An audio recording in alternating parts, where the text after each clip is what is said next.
right, 12 o'clock on your Friday afternoon now. Welcome in as the halftime show. Tyler Head, Ed Bird, Scott Hamilton hanging out once again as we navigate you through the next 3 hours to get you through to the end of the week and on into a bit of a different weekend of football. Still some college football, not a whole lot. Now we've gotten to the end of the regular season. You know, Scott, was told long ago by one of my mentors in the radio business that college football is a volume sport. We enjoy it the most when there's more of it to take in. And unfortunately, this is the first weekend we've had since, mid-August, where the options for viewing are a lot slimmer than they have been, at least at the FBS level.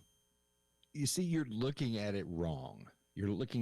We still have viewing, though. We do still have viewing, which is good, and I will take in as much of it as I can. Yeah, exactly. And, you know, I'm sure at some point today we'll chop up the Army-Navy game. Sure. Which has value and is going to be different now than in previous years because both teams throw the ball a little more now. It's going to be fantastic. We've got the Heisman Trophy. Yep. Tomorrow night. I'm fine with it. And the FCS playoffs, man. I mean, when you look at that, no North Dakota State. And I actually started this football season by watching North Dakota State play at the Citadel. Okay. So I'm still stoked, dude. I'm not going to let you rain on my parade. We've still got. Oh, I'm not raining on the parade. I'm excited for the football we do get this weekend. Just kind of pointing out that it is a little bit different. And I guess maybe because like the focus of this week here locally and nationally in college football has very much relied on off the field things. We'll start locally because in the last hour we did finally, 2 hours ago, we did finally get to formally introduce all the new hires for South Carolina, Kendall Briles, Stan Drayton, and Randy Clements at the offensive line coach. So this whole week has been funny, and it's because they were making 3 hires, right? If Briles was the only one, maybe this deal is done earlier on in the week, and we're not talking about it quite as much anymore, but we just kept waiting for things to finalize, waiting for the contracts to be approved, and now we can finally say all 3 of those guys are officially on the staff for 2026. Yeah, that's a big deal, and it's something that's been convoluted and drug out and taken a lot longer than we would have expected. I mean, go back really, Tyler. I mean, we could read the tea leaves about Mike Shula last year, even during the bowl game. We knew that probably wasn't going to work. And then against Virginia Tech, you know, Vakari Swain bailed everybody out, kind of masked some issues. So again, and then South Carolina State, though, that's when we're like, oh my gosh, we might have a problem here. And it kept getting worse. And then eventually he fired Mike Shula, he being Shane Beamer. Mm-hmm. But after that, we're just like, okay, what's next? Sure. And for him to pull a name like Kendall Briles out, I'm impressed. Do we know the terms of his contract yet? Yeah, so those came out yesterday. 3-year deal. He'll start off at $2 million for year number 1, 2.2 for year number 2, and 2.2 for year number 3. Now, he will not be the highest paid OC. Charlie Weiss Jr. has a specific part of his contract at LSU where he's guaranteed to be the highest paid. He's going to start off making 2.5 at LSU next year, and I don't have the formal list in front of me because so much has changed in these past couple of weeks alone. Kendall Briles will be one of the highest earning offensive coordinators in all of college football starting next year. Yeah, he'll be one of the highest earning coordinators, period. I'm looking at the list now. There's a lot of DCs that are in the $3 million range. Right, but if you're making 2.5, you're going to be in the top 10. I'm looking at it right now. Well, what Charlie Weiss Jr. is making 2.5. This is incredible. Briles will start off making 2. Well, it's showing an investment.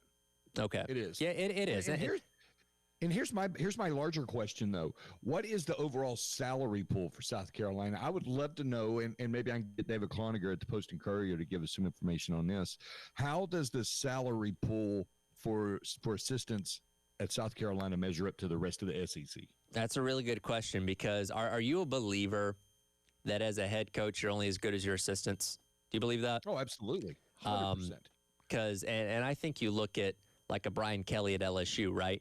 Where I think we can all say Brian Kelly is a very good head coach. You don't get Notre Dame to a national championship, albeit one they got their teeth kicked in for no reason. But it didn't seem like he had the right mix of guys. Now, Blake Blaker is a very good defensive coordinator, but the offensive side of things is where things were obviously the issue. So I think he was hampered by not having the right assistants around him. And again, go back to look at Beamer's time here at South Carolina and the defense, they've not always been elite by any means, but they've been good for the most part. So you haven't really had to worry about that too much. It's the offense has been so up and down, and you had a pretty good season with Dow Loggins, at least in the back half of last year, but not a ton to write home about through the other basically 3.5 years of his tenure so far. So this is definitely a hire you had to get right, and one that I think we're all excited about, all optimistic about, really kind of moving the needle in the right direction. And, if you can tell me this team's going to score 30 to 35 points a game, I like your chances to win a lot of these games. Two thoughts on that. One, you got to feel good about this because this is make or break. You've got to be all in. Everybody needs to get behind it and be as supportive and as encouraging as we can. Otherwise, this time next year, there's going to be heads rolling. Yes. If they haven't already by this time next year. Number two, regarding Brian Kelly, I got thoughts on that guy. Okay.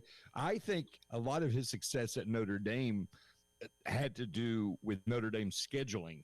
Mainly the Sisters of the Poor. Okay. And their 5 ACC games were usually against the likes of Wake Forest, Boston College, Syracuse. I mean, they had a couple of games against Clemson here and there, but for the most part, it seemed like every time we turned around, they were playing one of those academic, massive academic schools. And also, Brian Kelly's modus operandi doesn't align with this age of player empowerment. It's no coincidence that Brian Kelly, the wheels start falling off, things start going sideways when players have more say and they have more power and more leverage. Yeah. By the way, Brian Kelly may be a candidate for the Michigan job now that job is completely wide open. I don't think it's going to be him, but it's a name that does pop up as, again, yesterday, we gave our initial reactions to it. But as with anything, especially in a, controversial situation like this, the more details come out over the next couple of days, and the more that's come out, the worse this continues to look with the, assault attempts and again, he's going to be arraigned in court today. I don't know if that's happened or not. Some definitely concerning things about how they went about firing him without proper personnel around at the time, considering how he could have reacted to it. This just it continues to look worse and worse with every bit of information that comes out, it seems like. Yeah, I went down a deep rabbit hole at 5:30 this morning trying to prepare for that, and just so many things are just troubling. I mean, and you bring up maybe the most troubling thing up to this point, other than the fact that he actually allegedly took a knife in and was threatening to harm himself and this other individual. The fact that Warde Manuel apparently had been told that Jerome Moore was having mental health issues. Right. And yet he fired him alone, and then the dude just takes off. Yeah. Okay. That's unforgivable. And let's look at it from a bigger picture. Let's go a little bit higher on this, Tyler. I mean, Michigan has been a mess, man, for a while now. They have. You've got this. You got all the Harbaugh stuff with Connor Stallions. Juwan Howard. Howard's tenure was a circus. You've got all these other things. How is this guy still the athletic director?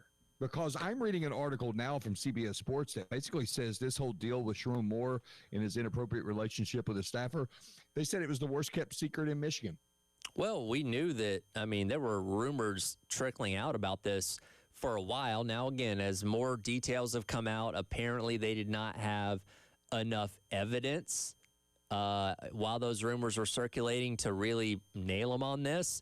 And when they finally did, they obviously ended up making the move. But even then, it's like the steps they took weren't right. And for anybody that's ever worked anywhere before, or at least in a business building type of setting, when somebody is relieved of their duties, you at least have like security there, right? Because again, when you fire someone, you don't know how they're going to react. They could fly off the handle. They could try and hurt you or hurt other people or, do whatever. So you at least have a person there to control the situation if they, lose their mind in the reaction. And then the HR and all that kind of stuff there to kind of smooth the situation over as best you can. And it sounds like it was just a one-on-one conversation. And again, we're talking about the highest of high levels of college football here, where they're supposed to be the standard on how they do everything, and they seem to have really fumbled this whole thing. It makes me wonder about myself. I've had my position eliminated 3 times, and it's always been via a phone call. Are folks afraid I'm going to go crazy? I'm going to go off? I didn't even warrant an in-person visit I mean, they could have had somebody else in the room. It would have been nice, a little human interaction. Yeah. Give me a hug or even a fist bump. Hey, man, good. Wish you the best of luck. Yeah. No, it happens on a phone call. Yeah. Now you've got me really doing some soul searching. Well, I'm sorry. I didn't mean to go down that path with you. But again, and then because what we learned even by yesterday was the fact that he was in custody before they even announced the firing, right? So they have this team meeting in the facility that he was not a part of that I'm sure tipped him off like, oh, well, that's probably it for me. Told he's fired, leaves, and apparently goes straight to this, alleged woman's house, threatens her, threatens himself. Police come. You've probably heard the audio from the 911 call or the radio dispatch at this point now about what she was saying he was attempting to do. And then I'm sure somebody had the connection once they found out who they had detained, like, hey, Michigan, we got your head coach here. And they're like, oh, bleep, we need to get this out now before this gets really, really bad. And it's a mess. I did see at one point there was doubt on Ward Manuel's future, but that seems to have slowed down a little bit because he's going to be involved in the new head coach search. So I don't know what's going to happen here, but it's definitely this is something that's going to have a long-term effect, I feel like, on Michigan, not just this week, right? There were actually tweets going out that Ward Manuel had been fired. I mean, I thought that for a couple of hours, and then I guess some people fact-checked it, and it ended up not being true. Have you noticed or have you heard or have you read who this individual, the woman in question, who her father is? I have not. He is longtime Chicago Bears scout Jeff Shiver. Okay. So there's a football connection there. I was looking at documents. I mean, how could you not be tipped off? She got a 55% raise. Yeah, that was the other thing, is that her salary significantly increased and I don't even know what her job was necessarily. Exactly. Her title didn't change, executive assistant to the head coach. And also, okay, so how does that not tip anybody off, first of all? And second of all, I need clarity on this, and maybe you can deliver. Was she fired, and that's why she evidently tipped off or provided more evidence, rather, to the university? Or is she still employed? What's her status right now? That's the thing that I don't know if we have a specific answer on. I've read things that have said, and again, this is just still possibly speculation at this point, that apparently as the rumors started to pick up, that potentially he fired her. If he had the power to do that, I don't know. And then she, maybe out of spite, took the evidence to Michigan, and that's what was able to do him in. I don't know. Again, we're not saying that's the truth. That's just some of the things that are out there. If that is what happened, it would explain why he directly went to her apartment once they did fire him to, threaten her, threaten himself, and all that kind of stuff too. So it's a sticky situation all the way around. And again, I don't know what time he's due in court, but could be charges pressed against him. He's looking at jail time. Like, this whole thing has just gotten crazy. It's the craziest thing I can ever remember. I mean, okay. I've been around a while. Yeah. And when I think of craziness in sports, I probably put the whole Ray Caruth thing on top of that list, because I was a young journalist when that happened. That's probably number one. It was just so shocking. Right. We had Fred Lane getting shot up in Charlotte, but this is definitely top five. Yeah, we'll keep that updated as the show goes along, certainly, as it continues to be an ongoing point of discussion around college football. We'll get back into South Carolina coming up next. What now? You've got the hires made. What is the next things to know, and what are the next steps to take to make 2026 a better season? That's coming up next. It is the Halftime Show. Tyler Head, Scott Hamilton, Ed Bird with you on your Friday on the Game.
right, welcome back in. Halftime show. Tyler Head, Scott Hamilton, Captain Dave, not Captain Dave, Ed Bird at Master Control here on your Friday on the Game, getting you through the last couple hours of your week and on into the weekend. Again, we'll talk more about the games that are on the slate for this weekend coming up a little bit. We'll talk with our guy, Brian Edwards of Vegas Insider, coming up in the next segment. But now we really can truly turn our attention to the offseason and making 2026 a better season for South Carolina. As we talked about, it's truly make or break. You got to go out there and be successful next year. And that doesn't mean necessarily you have to go to the playoff, I don't think, if you're South Carolina. But, you know, you want to be more in the realm of like at least an 8-4-ish type of season. I feel like to feel good about things in the future going forward. And we'll get in their schedule too, because that's certainly not going to be easy by any means based on how things laid out as of last night. But we're slowly learning about a couple guys and what their future is going to be. Yesterday, we got Brandon Cisse and Jalen Kilgore declaring for the NFL draft. Both guys that should go. Cisse could be a first-rounder. Jalen Kilgore somewhere in the top half. We'll see exactly how he does in the combine and all those kind of things. But two very important pieces that you've lost in your secondary that could have returned last year. Obviously, you know there's certain guys that are going to go based on eligibility, and DQ Smith being one of them. But now we wait for the other two dominoes, right? That being Lenore Sellers and Nick Harbor. As far as draft-eligible guys go, there are indications and reports out there that they're leaning towards coming back. Again, until you hear it from the horse's mouth, you can't fully believe it, and guys can certainly change their minds. But if you can get both those guys back in the first year of the Kendall Briles offense, you feel pretty good about the kind of product you can put on the field.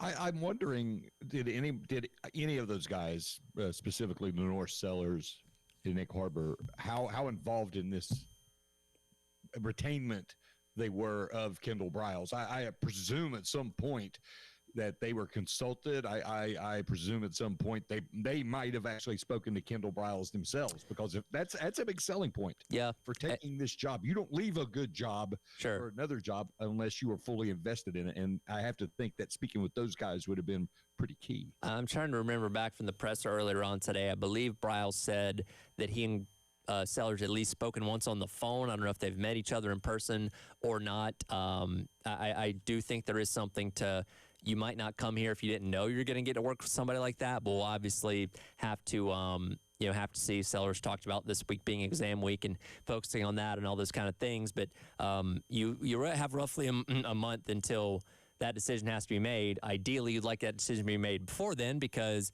if you're not coming back, then you probably got to look at something in the portal just to, if nothing else, add depth to your quarterback room. But the sooner you get the answer to that question, certainly the better. I'm sure Sellers is aware of that, right? He's not naive, where I think he's going to drag this out all the way, but hopefully within the next couple of days we'll get an insight on that and know which way he's going to go to craft a plan, if necessary, to figure out that quarterback room without him. Yeah, and also I have to wonder if he does leave, are we going to start seeing a pipeline of guys come from TCU, specifically quarterback? That is an interesting question. I know Josh Hoover has another year of eligibility, though he's more of a pocket passer as opposed to a dual threat. So I'm not exactly sure if Briles would rather have somebody that runs the ball a little bit more compared to like KJ Jefferson that he had back at Arkansas. But TCU guys in general are going to be interesting to watch, and I don't know any specific ones that have jumped in the portal as of yet. But when you talk about offensive linemen specifically, because that is one area that Beamer said last week on early signing day, we got to get the trenches. Offensive line, defensive line, which that's kind of a thing every single year for nothing else but depth. And Randy Clements did say earlier on this morning that they're going to take the time to evaluate what they have and see if it fits, right? And I'm not an offensive lineman, so I can't tell you all the nuance and difference between an offensive lineman needed to play in a pro-style offense compared to a veer and shoot air raid type of offense. But I imagine there are some differences, some different things they look for: athleticism, agility, all those kind of things. And you got to figure out if what you have here is going to get that done, or if you really need a mass overhaul in the portal or not.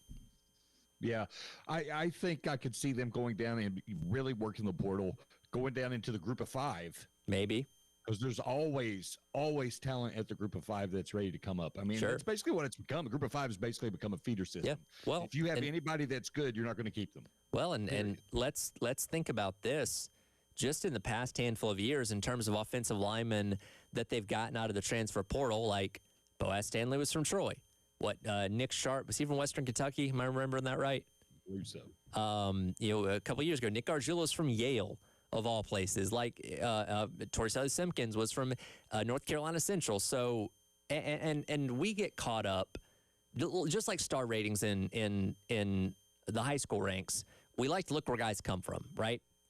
You're going to feel a lot better about the transfer portal guy that comes from Alabama, whether he played a snap or football or not, as opposed to the transfer portal guy that comes from Bowling Green. That's just the natural thought process we have because we assume, hey, if you went to Alabama, you must be really good. And they've gotten a couple guys from Alabama that have turned out to be solid players. But good players can come from anywhere. And the group of five especially when you talk about offensive line, because, like, so much of offensive line recruiting in a way revolves around your size, right? Like, you can't make yourself grow more. If you're only 6'2", well, you can't just suddenly make yourself 6'5". Weight's a little bit of a different thing, but you can run into some guys that may be a little on the smaller side, but play at a bigger size than what they actually are, if that makes sense. And if you got some tape on somebody at, I don't know, Middle Tennessee State that's a really good right guard, even though he's a little bit smaller, you say, you know what, I think we'll go that option because we think that's going to translate. Like it's such a, it in and of itself is its own area of recruiting in the offseason of figuring out who you can find and how they can fit in your system. Or you get the guy who, you know what, this guy's skill set better fits our offense than this guy who might be larger. He has better footwork. He's better, his punch is good, things like that. And there are so many, again, veer and shoot is a variation of air raid, but there are so many offenses similar to that. Look at Tennessee's run and shoot, traditional air raid stuff that happens around the country, where there's a lot of options where you can find linemen that fit within those systems. Are you going to land them? I don't know. But those are areas that you can look at if you feel like what you have here doesn't match what you need. I agree. And they're mature. Yeah. Don't forget the guys that are G5, they're already physically mature. Yes. Mentally. And that seems to be a big point of contention when it comes to what Beamer likes in the transfer portal is those guys that are on the mature side. Now, can you guarantee that you're going to get a Demetrius Knight every single year that comes in married with kids and that has a whole seemingly life of experience up to this point where he can truly be a locker room leader on day one? No, you'd love to have that, but that's not a guarantee. But the more experienced, mature guys you get, the better opportunity you're going to have to find one of those guys within the group that comes in that hopefully can have some percentage of the success that Demetrius Knight was able to have for you back in 2024. That is like the most ideal situation. If you can get close to that, you should be okay. Looking back, and we were also optimistic about this season, and we knew who was returning, and I think we got a little bit misty-eyed, or maybe we got something in our eye. We couldn't see fully what was going to happen. Sure. But looking back on that team last year, I mean, you made a really good point there. Demetrius Knight, a guy who has a life prior to football, goes home. You need that kind of locker room stability. You need that person who can guide you, and they didn't really have that this year. I mean, who was the leader this year? Who would you say on either side of the football?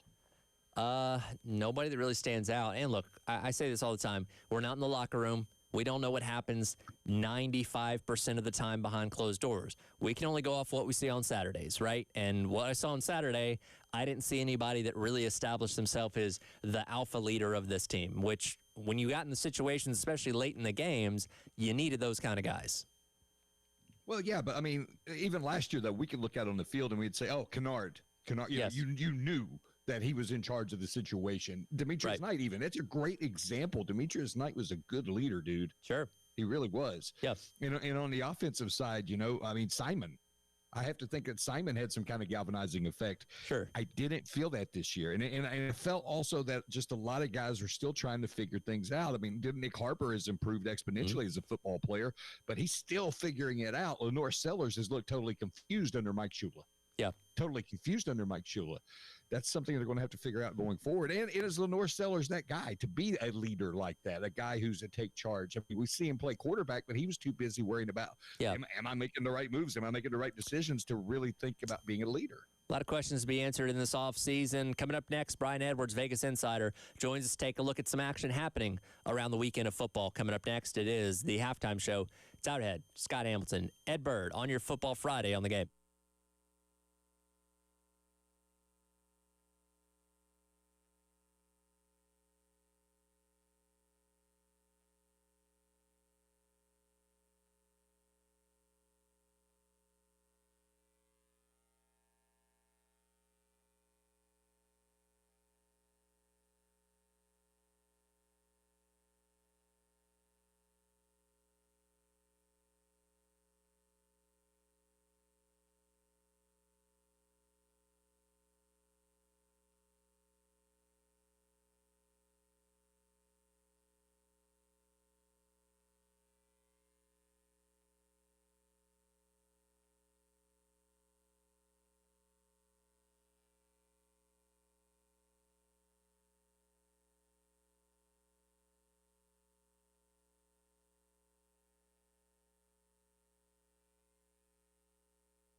All right, welcome back in. It is the halftime show. Time ahead along with you here on your Football Friday here on the game. Again, not exactly a full slate of college football action on this weekend, but games nonetheless, as well as bowl games getting started tomorrow as well. And we'll enjoy those throughout the month of December. But as always, we do on 1230, we talk to our guy, Brian Edwards of Vegas Insider, MajorWager.com, joining me on the AAA Heat and Air phone lines. Brian, how are we doing today, man? Doing great, Tyler. Thanks for having me. Absolutely. Appreciate it as always. We will kind of look ahead to some of these games coming up here in just a second as far as bowls go, but we're a week away from the college football playoff getting started. In fact, this time next week, we'll be preparing for Alabama and Oklahoma coming up on that Friday night first-round matchup. Then we'll have 3 other games coming up that Saturday. You do have a little early hypothetical lines for these first-round games coming up here soon, right? Yes, we do. And so as I'm going to them here right now, we've got Texas Tech is 1.5 at FanDuel, a 1.5-point favorite to Oregon. Now, they made 6 hypothetical lines.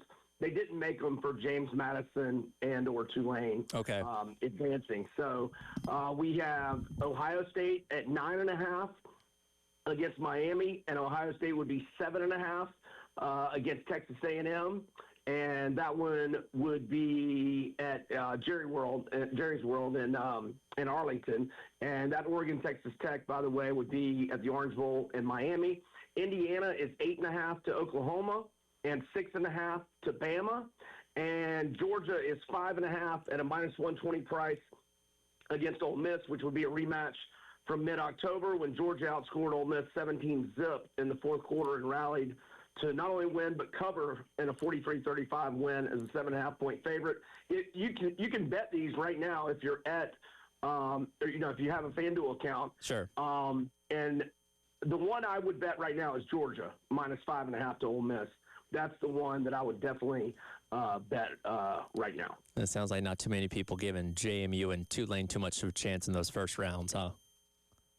Obviously, yeah. Didn't even make a hypothetical for Yeah. them. Well, those lines, Tulane, last I checked, it was like 16.5, and then James Madison's like 21, which, I mean, that makes total sense. And Tulane got beat by 5 touchdowns playing Ole Miss this season already. Like, it's going to take some things bouncing those teams' way to win those games next weekend. Yeah, I kind of lean Tulane, but that 45-10 result from back in late September certainly concerns me.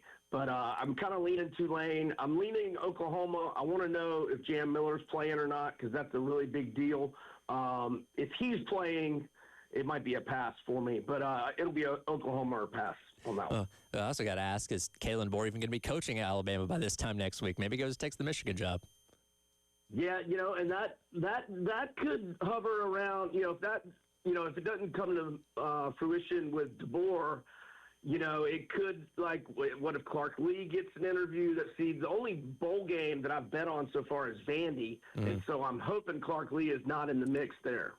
Speaking of that bowl game, by the way, that will be Vanderbilt taking on Iowa in the ReliaQuest Bowl. That coming up on December is that 31st? Yeah, 31st down there in Tampa, the former Outback Bowl, of course. And, we talk so much about bowl games and, do teams care? Do teams care? I have a feeling both these teams are going to care a lot. For one, Kirk Ferentz always has a team that is motivated and ready to go no matter what game they're playing in. And Vanderbilt had their best season ever. Never won 10 games before. They're playing the ReliaQuest Bowl. And Clark Lee said as much the other day that, hey, we're amped up to do this thing. And Diego Pavia could be holding the Heisman Trophy by that point in time. But you got in on this one early for a game here in a couple weeks. Yeah, I got it at -4 early in the week. I think it's only going to grow. Now, early in the week I was saying that I think Vanderbilt is the one team you can be extremely confident in who's going to be on the field, whereas, I used to always say location and motivation was everything in the handicapping bowl games. Now it's just who in the world is going to be in uniform and getting that information. Outside of Eli Stowers, the tight end for Vandy, who the Mel Kipers of the world have as one of the 2 or 3 or maybe the number 1 tight end in the draft. Outside of him potentially opting out, but I haven't seen him in the first round of any mocks, so I think he should play, have a big game, and elevate his stock, if anything. So assuming Lee doesn't get involved with the Michigan gig, I think you can have the most confidence that Vandy is going to be full go, everybody dressed out with the potential of Stowers possibly opting out. And so because of that, I love Vandy. Even at 5.5, I would love them at 7 or fewer. I don't think Iowa's going to have a lot of opt-outs, but they do have 3 O-linemen that are probably going to be drafted, so there's the potential perhaps, and they got a couple of D-linemen that are going to be drafted as well. So 1 or 2 of those guys might opt out, but even if everybody's intact, I still love Vandy at 7 or fewer. Again, talking to Brian Edwards, Vegas Insider, MajorWager.com. One more ball game talk about here, also involving the SEC, and it'll be Missouri in the TaxSlayer Gator Bowl taking on the team that lost the ACC championship in Virginia. That game coming up on Saturday, December the 27th, and you're looking at that game in reference to Missouri being the 6.5 to 7 point favorite. Yeah, I think we've got some concerns about opt-outs on both sides, but we know Ahmad Hardy is not going to opt out because he's a true sophomore, and so I'm afraid this line could move north of 7. So that's why I made a small play on Missouri. Again, I am concerned about opt-outs there, but Virginia may have some as well, and I think you can put Missouri in a teaser with Vandy. We're both out, just have to win outright. And one more here for college football. Again, playoffs will start coming up next week. Texas Tech will not play until the quarterfinals by virtue of getting the bye after winning the Big 12 championship. I think a lot of people still aren't completely sure about Texas Tech because we haven't really seen them outside of the Big 12. Didn't really play anybody quality outside of their conference there, and they are one of the longer shot teams to win the entire thing. I believe their odds are at plus 950 according to this. Yeah, I've seen it anywhere from 9-1 to 11-1. Oh, it looks like FanDuel has moved from plus 950 to plus 850. But as long as you can get plus 850, I think Texas Tech is worth a flyer. I think they've got as good a chance as anybody. And at the current numbers, I think there's the most value with Texas Tech on a future play. Let's hit a couple NFL games before we let you get out of here. Bengals and Ravens, they, of course, played a couple weeks ago on Thanksgiving night, and the Bengals handled the Ravens with relative ease there. And they do come into this game, though, once again as underdogs, minus 2.5. Yeah, I like the Bengals here. Like you said, they blasted the Ravens even on a short week on the road, and they did so 32-14, even though they settled for short field goals from 31, 24, and 33 yards out. Bengals had 3 separate double-digit leads at Buffalo last week. Should have won the game. A couple of uncharacteristic mistakes by Joe Burrow in the fourth quarter killed him, but I think he'll play much better. Or he played great other than those 2 bad plays in the fourth quarter. But Lamar Jackson, last 4 games, only 1 touchdown compared to 4 interceptions. I think the Bengals won outright. Big game in the AFC West. Chargers going to Kansas City to take on the Chiefs, a Chiefs team that quite literally cannot afford to lose any more games. They want to keep their playoff hopes alive, but the Chargers are a team rolling right now, coming in as still underdogs, though, at 5.5. Yeah, I made Kansas City 2.5. I know it's short week coming off Monday Night Football, going on the road. That's always a red flag, but I think the odds makers have overcompensated for that. I mean, Kansas City's been in desperation mode for more than a month, and how they responded: 1-4 straight up, 0-5 against the spread. The only outright win. They were fortunate to rally and force overtime against the Colts and win by a field goal. I like the Chargers catching 5.5. And one more here, big battle in the AFC East as well. Pats at the top of the AFC. Bills trying to keep pace with them to try and win and have a home path through the playoffs, as the Patriots just about, it's almost kind of a pick-up at this point, just around a 1-point favorite taking on Buffalo. Yeah, I made New England a 3-point favorite here. I like the Pats. They have not tasted defeat since September 21st. And, it's basically a pick 'em or maybe getting one. Give me the home dog that has extra rest. Pats are off an open date as well. Give me the Pats. Brian, appreciate it as always, man. We'll have Bill back in here next week, and we'll actually be able to talk about the playoff games that'll be starting next weekend. Thanks, brother. Have a great weekend. Appreciate it as always. Again, Brian Edwards there, Vegas Insider and MajorWager.com. The biggest college football game this weekend is, of course, Army versus Navy. How do we take that game in? We'll discuss that coming up next. It is the halftime show. Tyler Head, Scott Hamilton, Ed Bird on your Friday on the Game.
All right, welcome back in. It is the halftime show. Tyler Head, Scott Hamilton, Ed Bird, along with you on your Football Friday here on the game.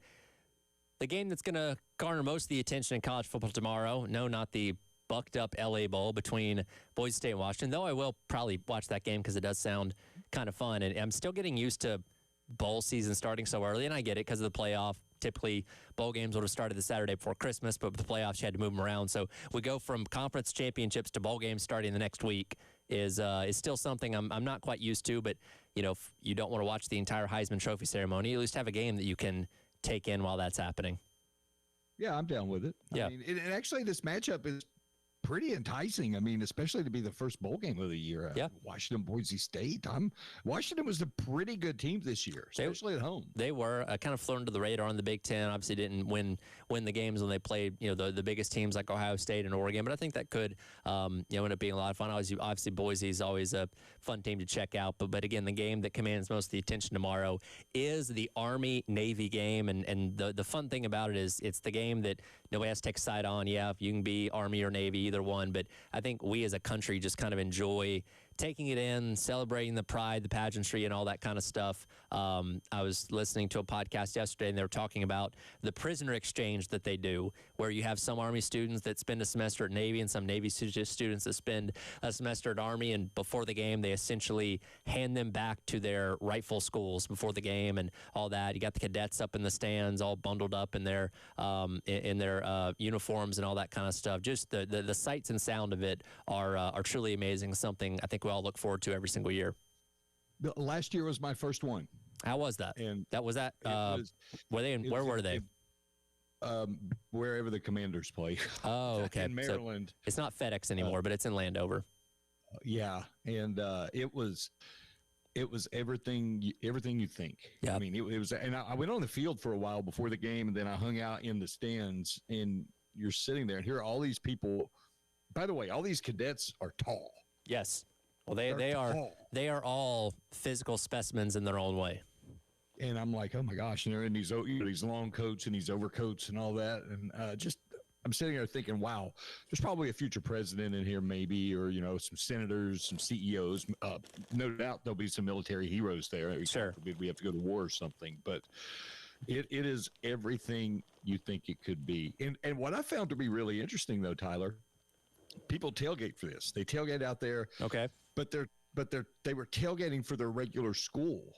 So all right. I'm out there talking to people, and there were some Ohio State tailgaters. There were some Alabama tailgaters, and that's what they were talking about. Because I mean, otherwise, what are you going to say? I mean, Sure. You're not going to find too many alumni from Annapolis or West Point. You're not. Sure. Now, there's some kind of connection, like, oh, well, my dad was in the Army or my grandpa was in the Navy. You get that. But Sure. Other than that, kind of to what you're saying, you go for the spectacle, man. Yeah, it's something special. And again, there's always the knowledge of knowing that, I mean, really none of the guys on the field are going to have that opportunity to play at the next level because, they're going to go to their respective military service. And if you like old school college football, because I don't believe, unless they've changed things, that none of them are able to utilize NIL either. Like, it's just scholarship athletes, the way that it was for 100+ years and all that kind of stuff. So if you hearken for the days of how college football used to be, Army Navy is your opportunity to kind of step back in time a little bit every single year. And I believe the portal only swings one way. Yes.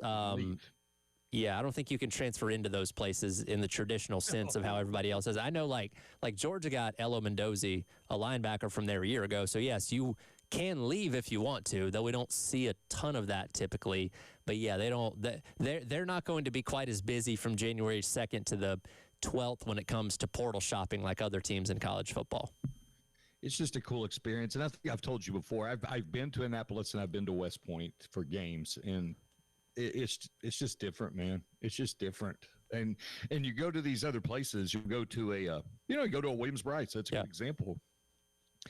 You see all the ads. It's that there's a lot of business tied to that game. There's a lot of money riding on that game with sponsors and TV and this, that, and the other. Sure. When you go to West Point or you go to Annapolis, dude, it's like you said. It's like going back in time. Yeah. Except for the uniforms are really awesome. Oh, that's my favorite thing Well, there's a lot of my favorite things about this, but the uniform reveal, because are they no, Army's Nike and Navy is Under Armour, but both outfitters do a phenomenal job, and there's obviously like hand painted helmets and stuff like that. They never fail to make that game feel like a huge deal with the uniforms and all that kind of stuff. And I'm looking forward to it. It should be fun. And I just love old school smash mouth football. And yes, I know with Blake Horvath, Navy throws the ball a lot more, but you know, I'm excited at the prospect of like Army going on a 15-play, 80-yard drive that eats up 12 minutes. That is what I live for in college football. Yeah. What was it? Remember when Case Keenum was there? Yeah. I think it was Reynolds. Yeah, Keenan Reynolds, because he almost made the Heisman finalist list. And then they had Merriweather back in the day at Army, running back who was really good. Roger Staubach won the daggone thing. He did. And then you had two guys at Army win. You had Mr. Inside, Mr. Outside. You had Doc Blanchard and Davis. Yep. Glenn Davis, I believe was his name, back-to-back years. And now it's kind of like, and these teams are good. Make no mistake. When it comes to the Group of Five level, they're good and they're competitive in the American. But now they're not on the national level of they were in the 40s. Again, that game coming up tomorrow. We'll talk about more as the show rolls along. It is the halftime show. Tyler Head, Scott Hamilton, Ed Bird on your Friday on the Game.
All right, welcome back in. Hour number 2.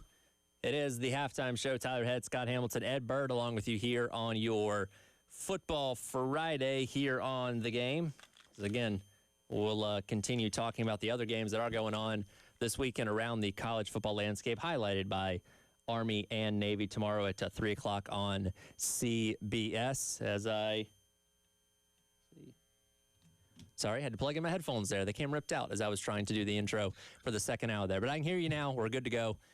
We worked out the kinks, worked out the demons. I said earlier today that I think that we exercised the final demon of South Carolina's 2025 season because the presser, as we were attempting to run it, the audio cut out like right after Beamer started speaking, like 60 seconds in. So I'm like, you know what? If that ain't the most 2025 South Carolina thing, I don't know what is. I would agree. I would agree. By the way, we have some breaking news here. Oh, breaking news. Lay it on me. Sherrone Moore's been officially charged. Okay, what are his charges?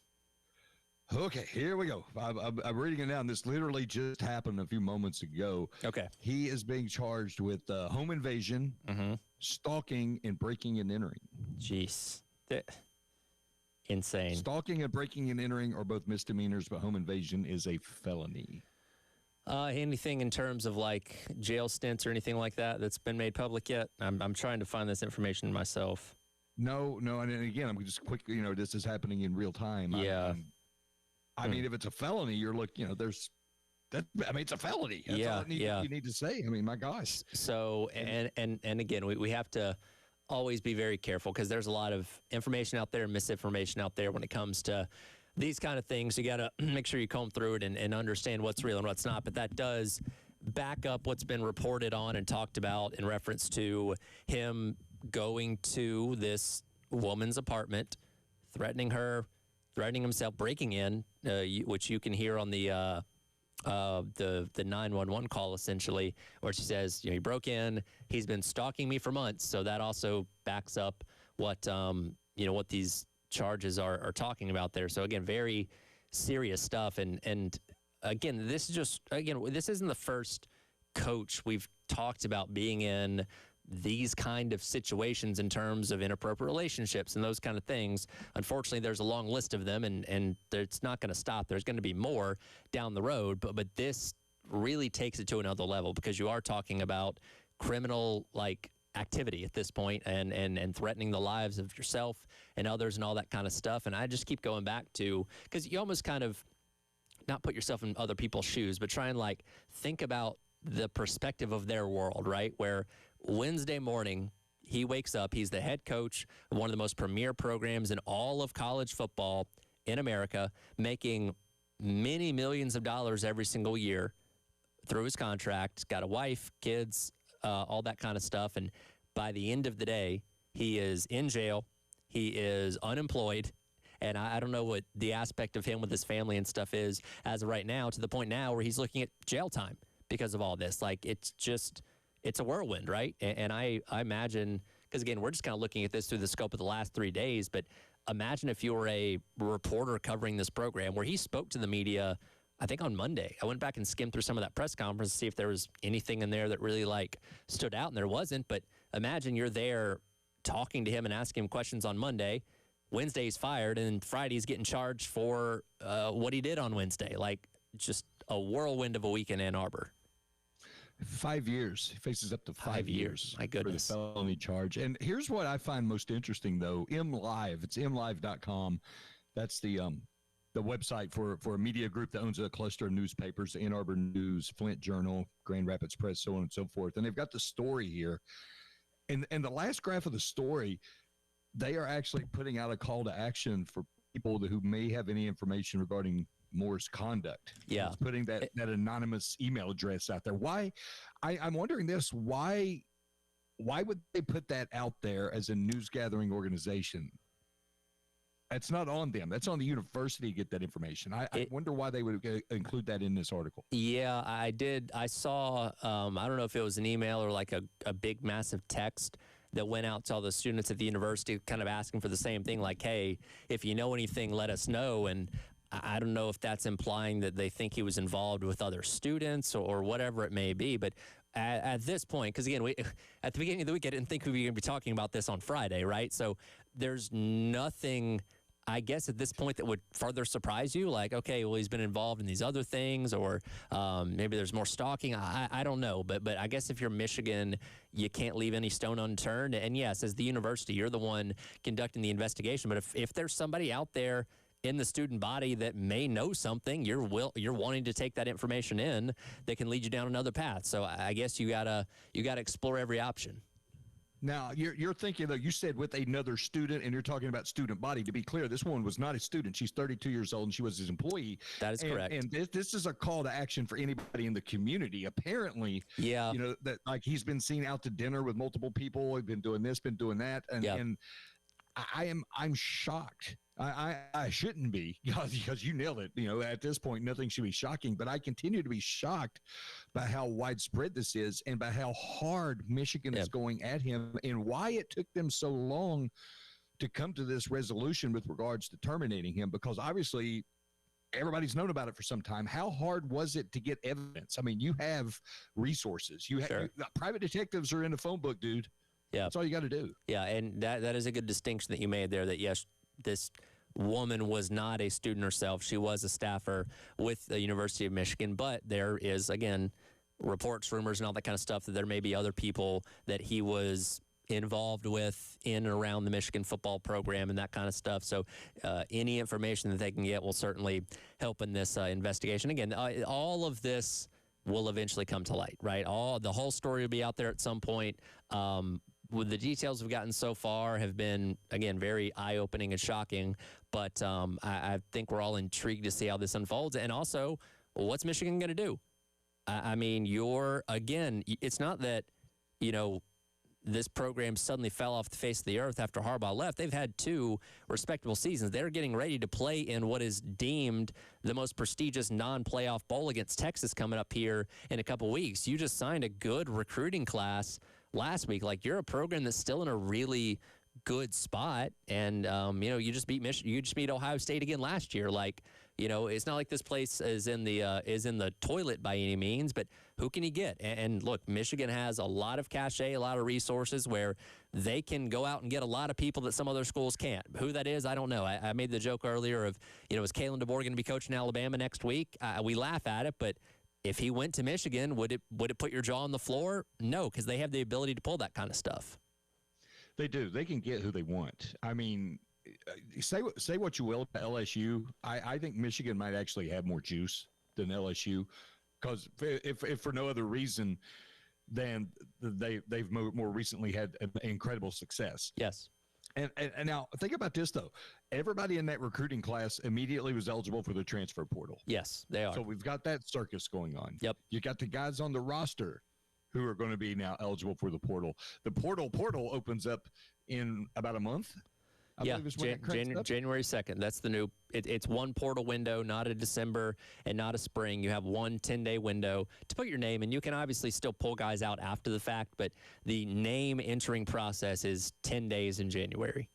So what you have to do is you have to identify a coach who checks off a lot of boxes. Yeah, first of all, successful. You don't get a G5.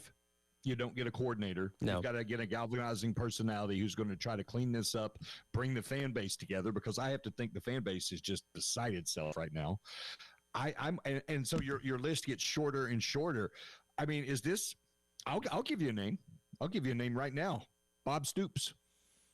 Bob Stoops, Why are we really? not hearing Bob Stoops? Why not Bob Stoops? Does he want to coach? Does he? I don't know. I don't know. Make that phone call. Chris Peterson. Make that phone call. Those guys are still pretty young. They are. And Bob Stoops has Midwestern ties. He's from Youngstown, Ohio. Yeah. Played at Iowa, I believe. Yep. I think he played at Iowa. I might be misspeaking. But I think Bob Stoops, he has the gravitas. He's got a national championship. I would call him.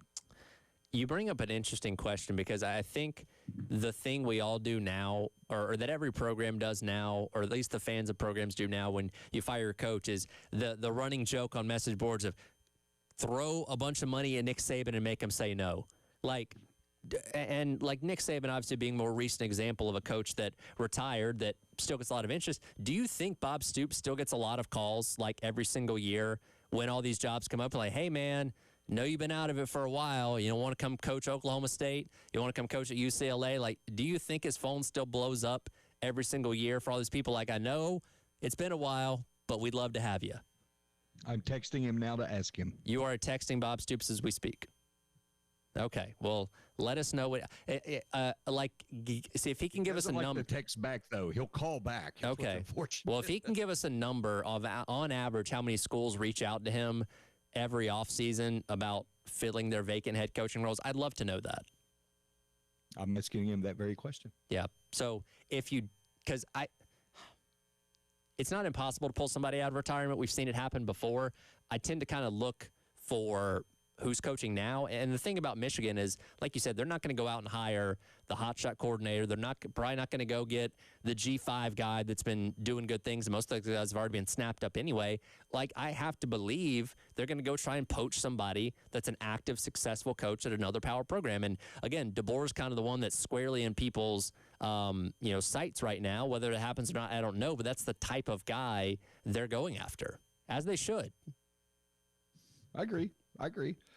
This is going to be a tough hire, and you have to nail this hire. You do. If Ward Manuel, who needs to be on his knees thanking Jesus he's still employed today, if he drops the ball on this one, they've got to make a splash hire. Sharon Moore was not a splash hire. No. That was your first mistake. Yeah. Because he's directly connected to that toxic Harbaugh? Yeah. Well, and look, he was on the staff, and we forget about this. Jim Harbaugh missed half of that season that they won the national championship, serving multiple suspensions. And Sharon Moore guided the ship during that time. Now, again, Jim Harbaugh was still involved in practice. Jim Harbaugh just couldn't be on the sideline. So how much did Sharon Moore really do in leading that team? We don't really know, but they thought enough of him after that point in time to say, well, we feel comfortable keeping things going here. And look, again, they've had 2 respectable seasons. Yeah, they didn't make the playoff in either one of those, but they were ranked. They went to good bowl games. They beat Alabama in their bowl game last year. Like, he's done a decent to good job by Michigan standards. But yeah, you got to go out there and get somebody that's a somebody at this point. 2-1 versus Ohio State. He beat him last year and as an interim coach. That's right. I forgot about that. That's impressive. For him, his lasting mark as far as the end of his tenure will be getting curb stomped at home by Ohio State and being was it Ryan Day that told him, hey, get your guys off the field. We're not planting any flags here. Like, kind of big brothered him there in that moment.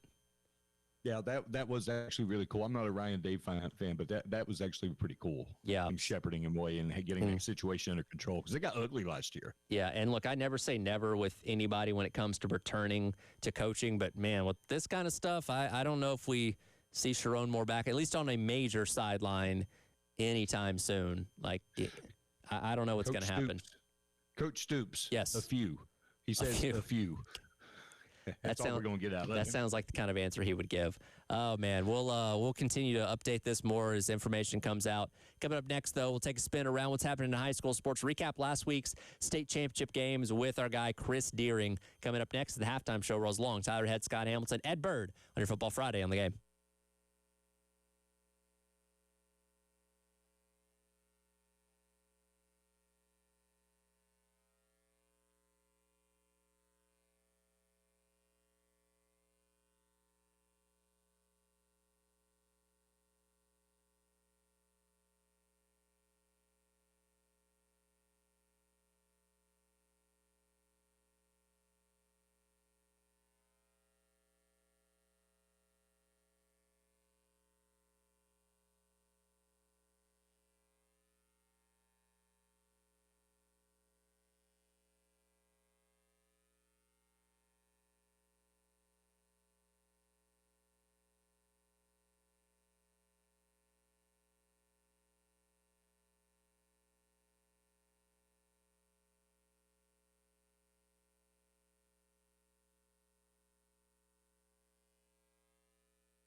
All right, welcome back in. It is the halftime show. Tyler Head, Scott Hamilton, Ed Bird, along with you here on your Football Friday here on the Game, as we do each and every Friday at 1:15. Time to take a look at what's going on around the world of high school sports with the guy Chris Deering. Chris, appreciate the time as always. How are we doing today, man? We're doing great. Still recovering from last weekend's state championship games. That was 2 very long days. I think I walked out the stadium on Friday after midnight, and Saturday night I think we got out of there about 11:15. So a couple long days, but well worth it to be there for the 6 state championship games last weekend. And we didn't have a close one. They all turned out to be pretty much blowouts, but it was a good weekend all around. Great showcase for high school football here in the state. Done at South Carolina State, I would love to see them get back into the big stadium and do it at Williams-Brice or even Clemson, and maybe even down in Charleston at the Citadel or somewhere, but maybe Coastal Carolina. I know that the teams in the upstate don't want to make that drive, but a good showcase for high school football to end a great season this year. Well, and as we kind of highlight some of those games last week, not that you needed another title to confirm this, but there are 3 guarantees in life: death, taxes, and Tom Knott's Dutch Fork team winning high school state championships as they once again claim the title over Summerville. They did, and I'll tell you, that game was 20-14 going into the fourth quarter. Dutch Fork was ahead. Summerville had scored on a scoop and score early in the third quarter to tie it up at 14, and I thought we really were going to have one. I thought the last game of the night was going to go down to the end, and, man, Dutch Fork's defense just turned it up a notch in that fourth quarter. Julian Walker had a scoop and score. Jackson Knotts, I think, scored twice in the fourth quarter, and they just pulled away at the end. That defense ended up with 8 sacks. Julian Walker had 3.5 sacks. Jaden Worth had 2.5, and I thought that's where that game was won, was on the offensive and defensive line for Dutch Fork. They had to, I think they made a big adjustment at halftime what they were doing offensively.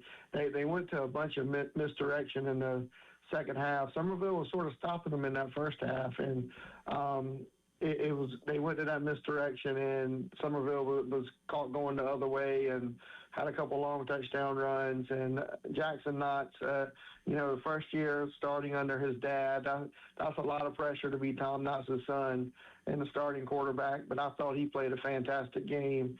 He had 3 touchdown passes. He ran for 1, and he was getting hit hard on a lot of plays, and the kid just kept getting up and coming back for more.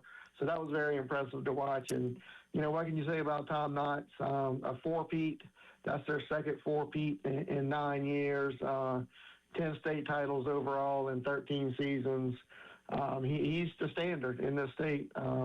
He's tied John McKissick and Willie Varner for most state championships in state history. And, he said after the game, I guess he's got to go out and win one more.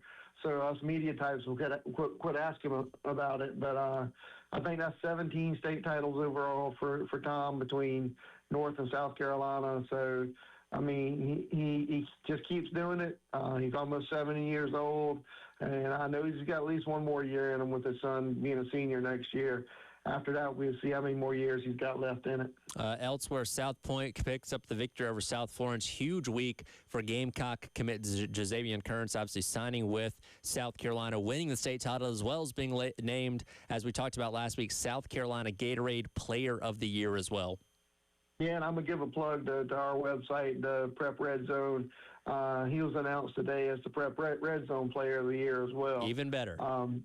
We don't always follow the Gatorade pattern, but this year was sort of a no-brainer with Kearns. He did it on both sides of the ball. He scored 2 touchdowns. I think he rushed for over 120 yards. Played a big role on defense. This is a kid that South Carolina fans are going to get excited about, I believe. I think he's a guy that can come in and maybe contribute as a freshman and get on the field early, especially with some of the defensive back guys leaving for the NFL. I could see Kearns stepping in and definitely playing a role on the South Carolina team next season. He's very talented, very polished. And he just does a lot of things really good on the football field. And I'm excited to see him play in college. Julian Walker as well next year on the defensive line. Both of them had big weeks, signing with South Carolina, winning state championships. But Currents did a lot, and then R.J. Brown, their running back, I thought was the difference in that game. He ran for almost 200 yards, had 2 touchdowns as well. I don't think South Point threw it but 2 or 3 times the whole game. So Currents did not have to throw the football much, but they just lined it up and pounded it down the field, and big win for them. That was the 8th in school history, and you understand that this school's only been around, I don't know how long South Point's been open, 25 years maybe. And they've got 8 state championships. That's impressive as well. One more game I wanted to look at from last week, talking about ending long droughts. Bamberg Earhart ends their 35-year title drought with their victory over Lamar. Yeah, that was I was writing the Class A previews all postseason and did not really know Corey Crosby until I started doing that. And man, you're talking about a fantastic coach, a fantastic person. He promotes his kids. He does the things the right way. I really enjoyed getting to know him over these last 4 or 5 weeks. And then to go out there and see him in that drought in the state championship, 35 years is a long time. They've been in several other state championships, but just haven't been able to get it done. And to see them do that. And then, a kid that I've brought up a lot here in the last few weeks that I honestly did not know much about until the playoffs started. His quarterback, a junior, Brian McMillan, he accounted for 70 touchdowns this season. We looked it up. We were doing some research in the press box. The most we could find anybody in South Carolina having was 73. So he was right there on the brink of setting a record, I think. And so he's got another year coming back. And that Bamberg team's got a lot of juniors. They were not senior heavy at all. So that's going to be a fun team to watch next year after they get the realignment sorted out here in the next few weeks. That's going to be a fun team to watch next season. I want to spin over to basketball. We'll talk more about this as the weeks go by now that we're transitioning out of football. Of course, the Bojangles Bash going on over at Ridgeview High School. Things got started yesterday, and, of course, this welcomes in programs from quite literally all over the country to play in this showcase event. Did get started yesterday with C.A. Johnson and the host Ridgeview playing in the first game. Ridgeview scraping out the 72-71 win there. Yeah, that was a good game, and I'll be honest. I think that's 2 teams that are definitely going to be in contention come March for state championships. C.A. Johnson on the Class A level and Ridgeview in 5A Division I. I think those are 2 of the favorites right now. I've not seen this C.A. Johnson team. I did not get to see them last year. I've not yet seen them this year. Looking forward to putting my eyes on them here in the next couple of weeks. They've just done, Milton McRae has done a great job with that program. He's got it turned in the right direction.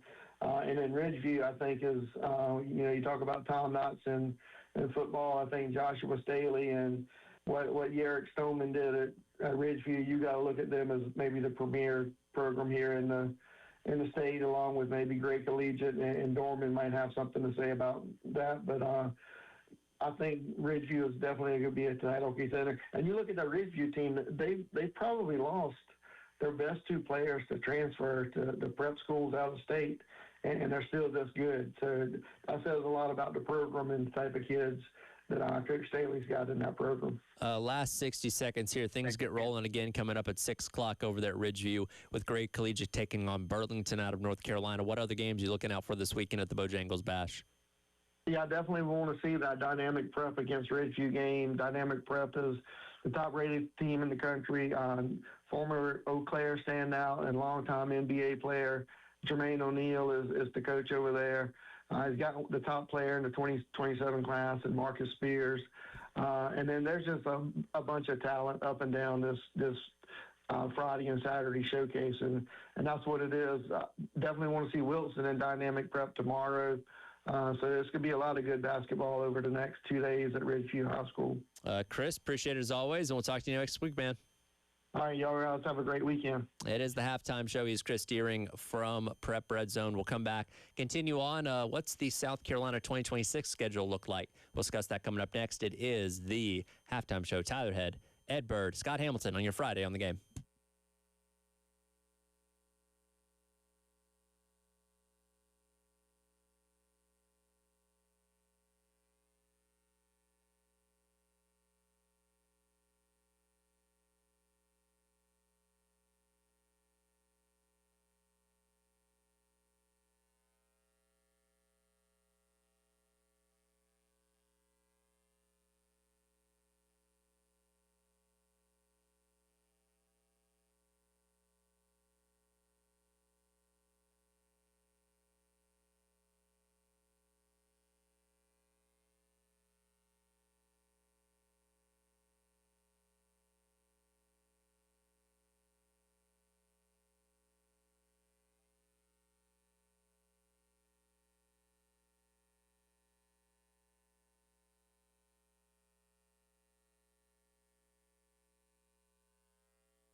All right, welcome back in.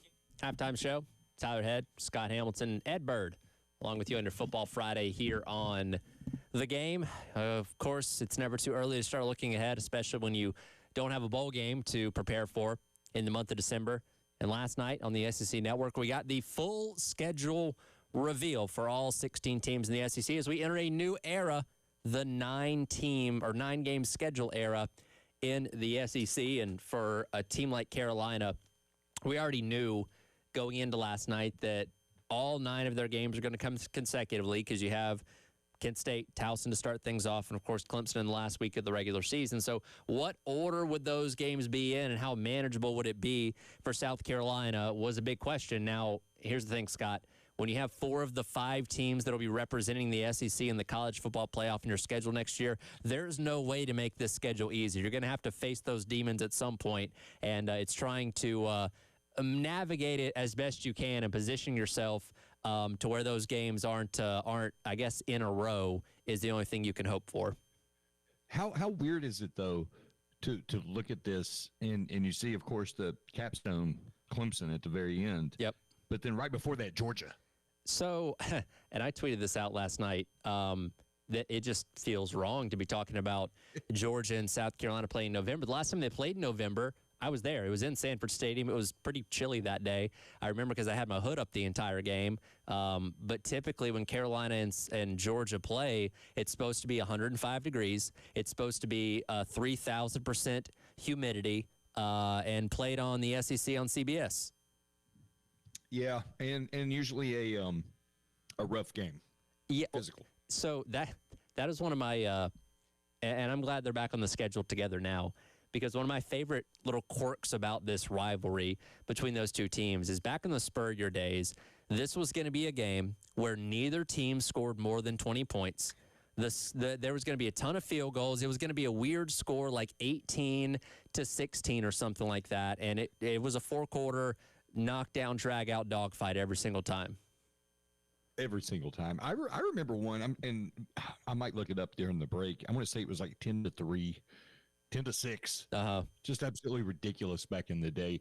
This is a game, though, that should be played year in and year out. I mean, it just makes too much sense. But the conference has gotten so big now that you're lucky to have the permanent rivals you do have. Sure. Well, considered. And they are one of them, which is good because for nothing else but proximity's sake, they are the closest school to you right at 3 hours away.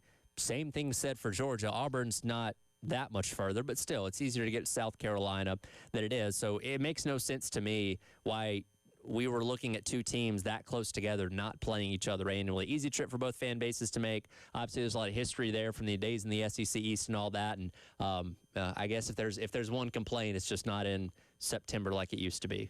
Though I don't know. Do you want to play a Georgia team in September, or would you rather play them in November? It's 6 or half dozen, really. I'm looking at this schedule, though, and they've done a really good job, they being the people at the SEC. Home game, road game, home game, road game, home game. Nice little ebb and flow to it there. No back-to-backs, which is good. And it looks to me like the bye week would be October 17th.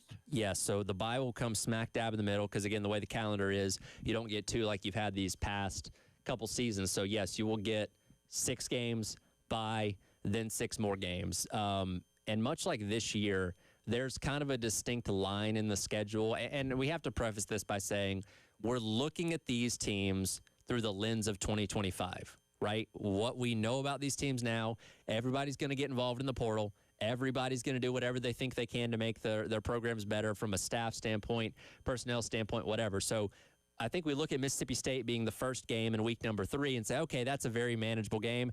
They could be next year's Indiana. That could be a team that loads up in the portal, hits their recruiting class perfectly, and they could be 12-0 and playing for the SEC title next December. We don't really know. You hope that's not the case, and you hope that they are the same version of themselves, if not worse than they were this year, because if so, that's very much a manageable game. That was a team that, funny, you know, it was really funny.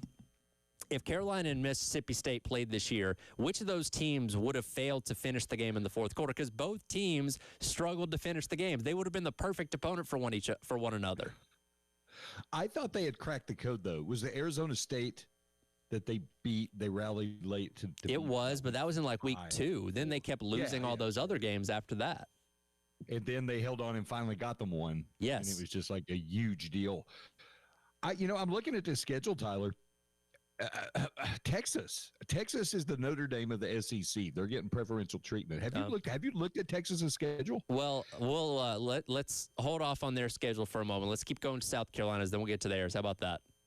Okay. All right. So I want to keep going with Carolina's schedule here because much like this year, I think we look at the beginning of the season as a lot more manageable because, and again, preface this by saying we're looking at this through 2025's lens, but Mississippi State, Alabama, Kentucky, and Florida sounds a whole lot more manageable than Tennessee, Oklahoma, Texas, Arkansas, Georgia, and Clemson in the back half. So just like this year, A&M, sorry.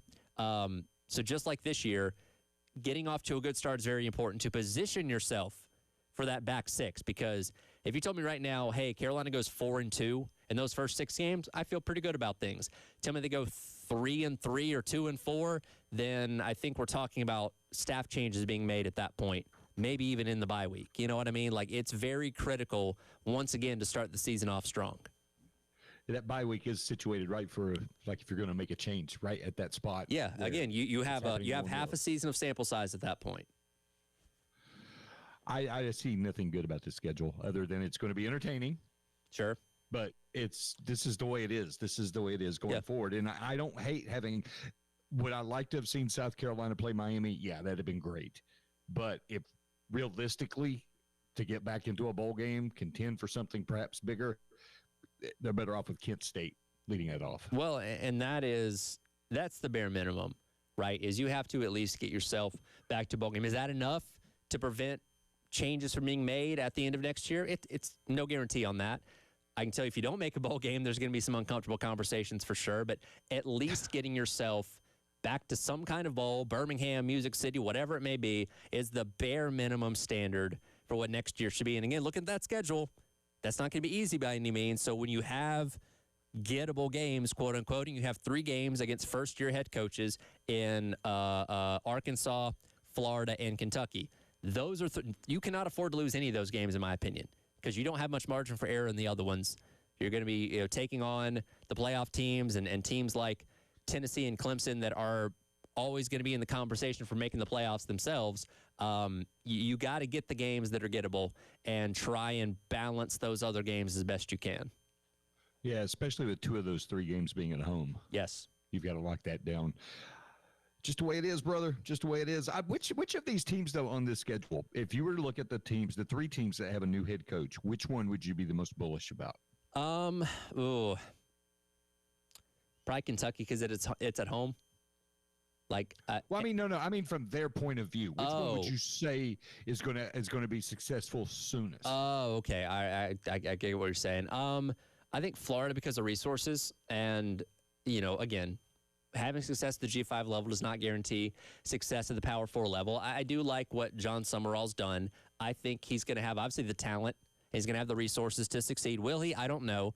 But out of those 3, I feel like Florida has the best chance of being successful quickly, as opposed to – because Kentucky and Arkansas just historically aren't those programs. Now, they could be. This could be the start. Again, Will Stein could be Kentucky's Kurt Cignetti.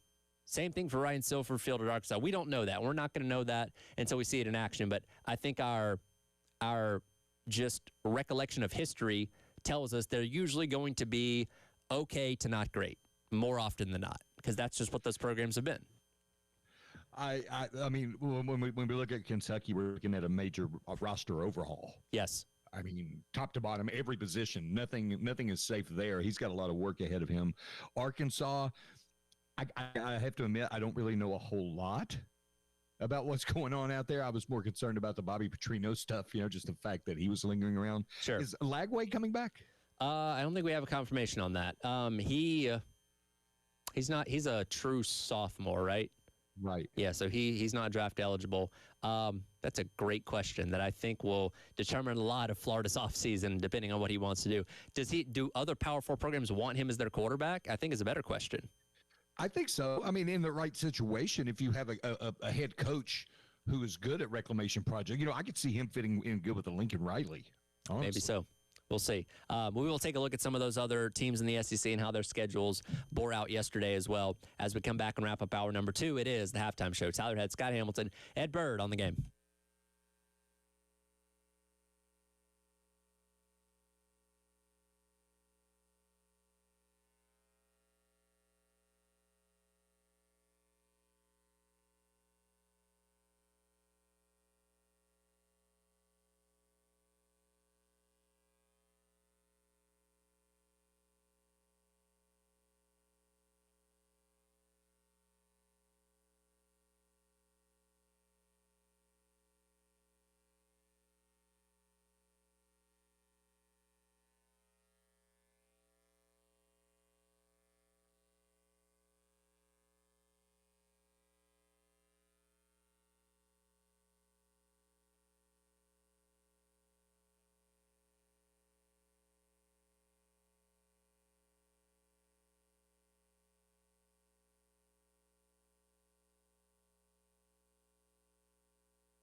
All right, welcome back in. It is the halftime show. Tyler Head, Scott Hamilton, Ed Bird along with you here on your Friday on the game.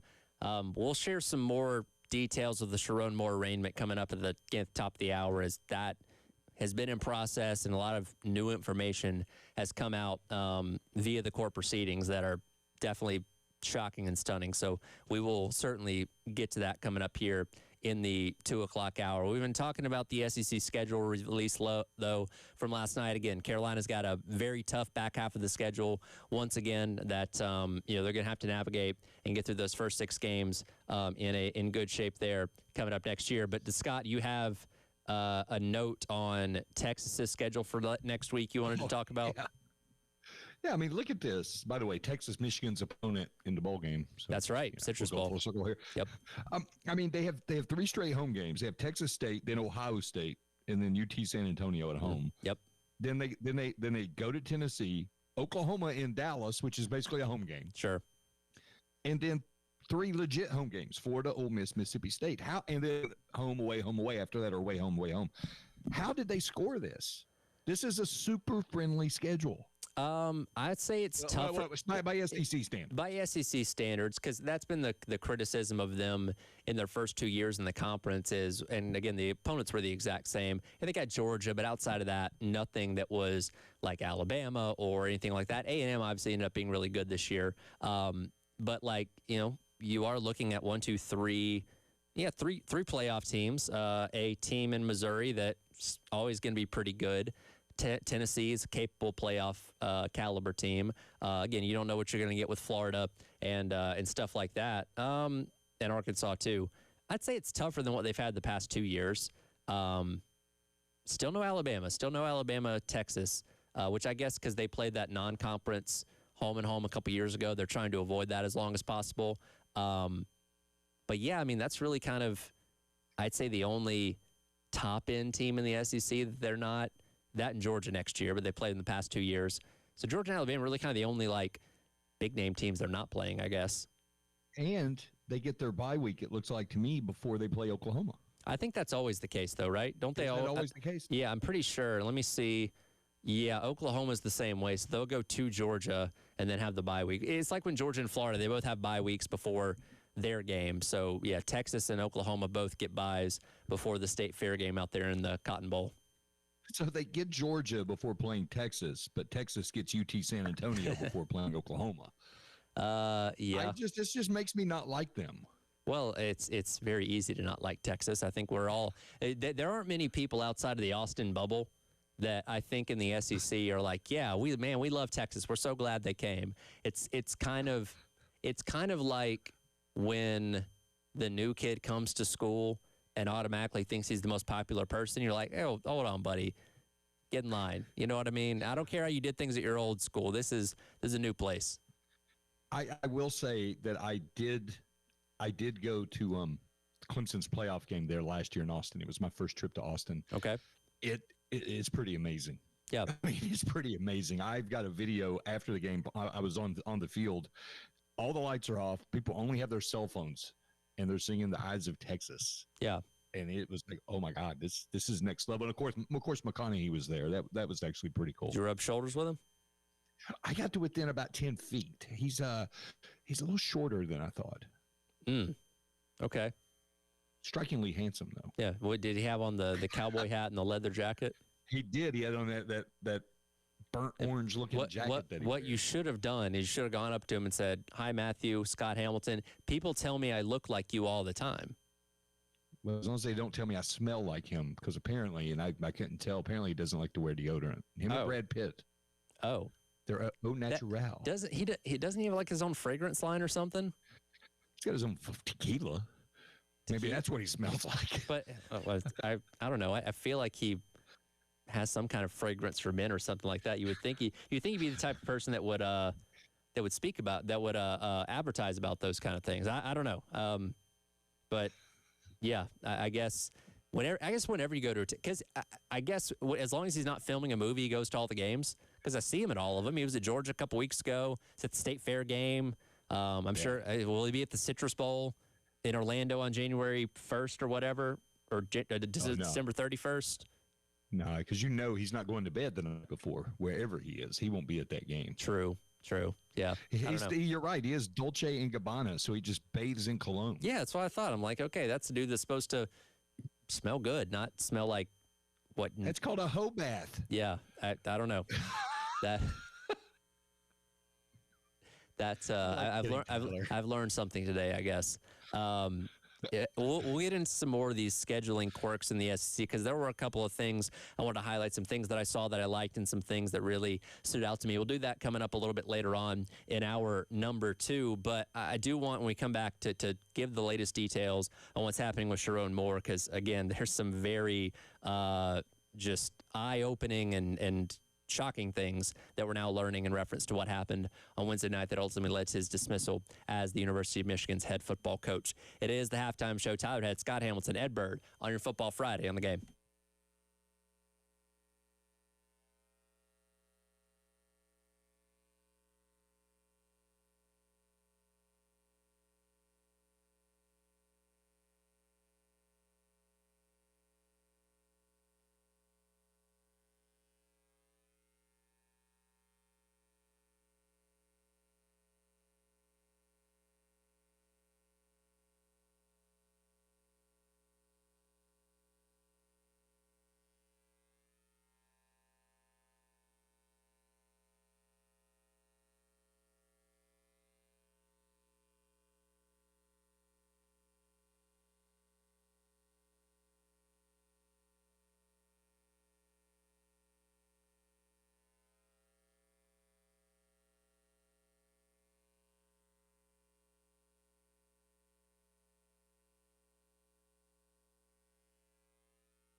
All right, welcome back in. Hour number 3. It is the halftime show. Tyler Head, Scott Hamilton, Ed Bird.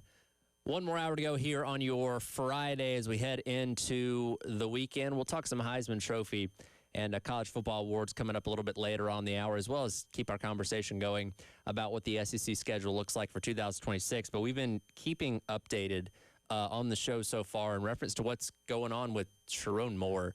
Again, today was his arraignment, so he was looking at this, he's not in the courtroom. He's in some kind of small room on camera somewhere, but everybody else in the courtroom going through the process of what happened and talking about the charges and all that kind of stuff. And for one, just the visual of him in this small room with the white jumpsuit on, very jarring. It's like you're not even looking at the same person that was the Michigan head coach just 2 days ago. Yeah, that was your first reaction, and I agree with it 100%. I mean, he doesn't look like that guy. No. He does not look like that guy, but I'll go a step even further. I mean, this is the guy who's had his complete world flipped upside down, ripped apart. I mean, his body language is screaming, just sitting there slumped over. I mean, like you said, with you and I were talking during the break, you don't come back from this. No, you don't. I mean, I'm just stunned. I'm trying to wrap my mind around it. And look, I get it. These things happen, like relationships and so forth, not only in football, but anytime you have somebody with a CEO type position. Think about the folks at the, the Coldplay concert. Yes. That was an inappropriate relationship. It was. With a human resources lady. She knew better. And if they had not drawn so much attention to themselves by trying to avoid the camera, they might have gotten away with it. They might have gotten away with it. But this is different because, first of all, his reaction, it's never okay. What he allegedly did is not okay. But what's really not okay, if it's proven, is that they terminated him without having other people around or offering him the resources he needed to work through whatever issues he has. I mean, that put a lot of people at risk. It does. And again, as these things are happening in the courtroom, we're getting more intimate details on what exactly happened. And per the prosecutor on the case, they went through detail, and apparently he only threatened his own life, not hers. I believe they said he grabbed a butter knife, if I looked at that correctly, and made the threats on his own life. And that's, I believe, when she ultimately called the cops, and obviously he got detained and stuff like that. But I don't believe he threatened hers as well, only his own. Again, this is just details we've got coming out within the last hour in reference to Sharon Moore. Yeah, he grabbed butter knives, scissors, it looks like. Yes. Apparently, the victim, and I presume that's Miss Shiver. We assume, yes. Broke it off earlier in the week before Moore was fired. And then all this, of course, went down after he was fired. It says they had a relation, an intimate, and they put it in quotes because apparently that's the word they use, relationship for years. Yeah. That's again, we're learning more and more about this, and it gets deeper and deeper. Again, the rumors about this have been circulating through a lot of the college football season. And here's the thing, because I've seen a lot of people that go to these people that now come out saying, "Yeah, I heard something about this too." Why didn't you say something? Well, you can't report recklessly on a rumor, right? We hear a lot of things about a lot of coaches and players in a lot of places. A lot of them turn out not to be true. So you can't just assume, well, this one's definitely true. It's definitely Sharon Moore having an inappropriate relationship with a staffer outside of his marriage. You don't know until these actual confirmed details come out. Now, if somebody had gotten the information about this with all the evidence before the university did, and you run with that story, that's one thing. But again, we didn't really know everything about this until they fired him on Wednesday. And obviously we know maybe far too much about this at this point right now. So has he been released? I know there's $25,000 bond, and I know there are some stipulations regarding his release, but has he actually been let go? That I'm still trying to figure out. Let's see. Bond was at $25,000. He's going to have a GPS tether, which will not allow him to drink alcohol, take drugs, possess any weapons, and cannot leave the state of Michigan unless given the court's permission. So, again, I don't know if he's still there or not.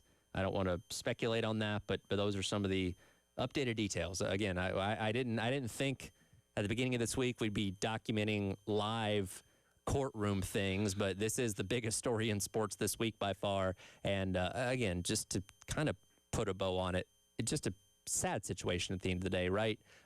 He does have a wife, young kids, 2 weeks before Christmas that are having to deal with all this, and God knows what his wife's going through and all that kind of stuff, and the other people that we may not even know about that are affected by this too. So just a messy, bad situation that unfortunately, again, he's, who knows what happens next for him. 3 dates to circle on your calendar. 1, Michigan's bowl game with Texas. Yep. 2, Michigan's coaching search. Yep. And 3, January 22nd. That's his next hearing. Wow. Yeah, it's just so quick. Anyhow, again, we'll see what Michigan ends up doing as far as their ultimate head coach search continues on. I did want to hit a couple more things in reference to the SEC schedule really quick. We didn't get a chance to get to there at the end of that last hour. I love rivalries, right? Rivalries are my favorite part of college football. And there's one rivalry that has been absent from the last week of the regular season for a long while now that I'm glad is coming back. I don't know if it's going to be every single year, but at least for next year. LSU and Arkansas, the battle for the Golden Boot, has now come back to the final week of the regular season. Look, they continue to play. They just played a couple weeks ago.